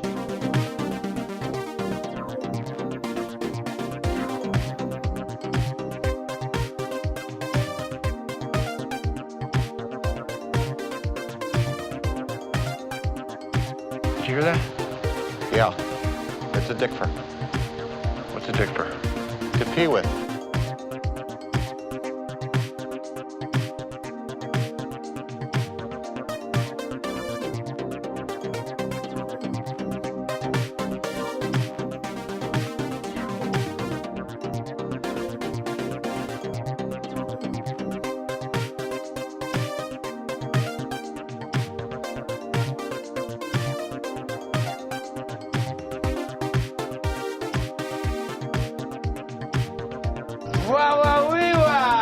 A lot of very bad things are happening in Nicaragua. Shop smart, shop S-smart. I do it because I have, like, a good memory, because I'm cognitively there. Yosemite, wildlife, refuges. I mean, you look at this, you look at what we do with our wildlife. Michigan gave us Motown. If you get it in order, you get extra points. Michigan gave us Motown. Gave us Motown, gave us the Mustang. Bags of soup.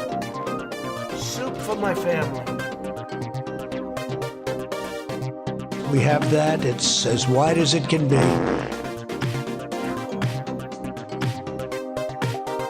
They're not allowed to be offensive, unfortunately. A chat with you and somehow death loses its sting.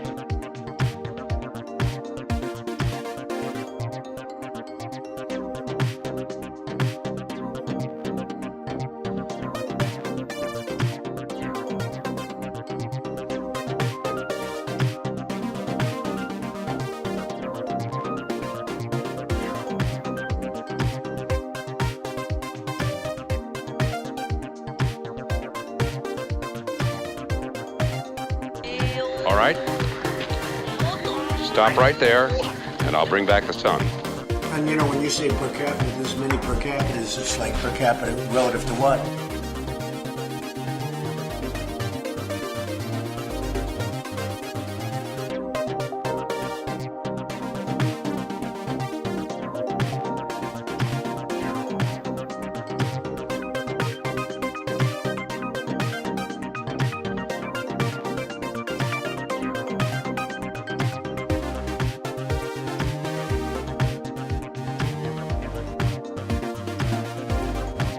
this is soup for my family. They're so innocent. This is soup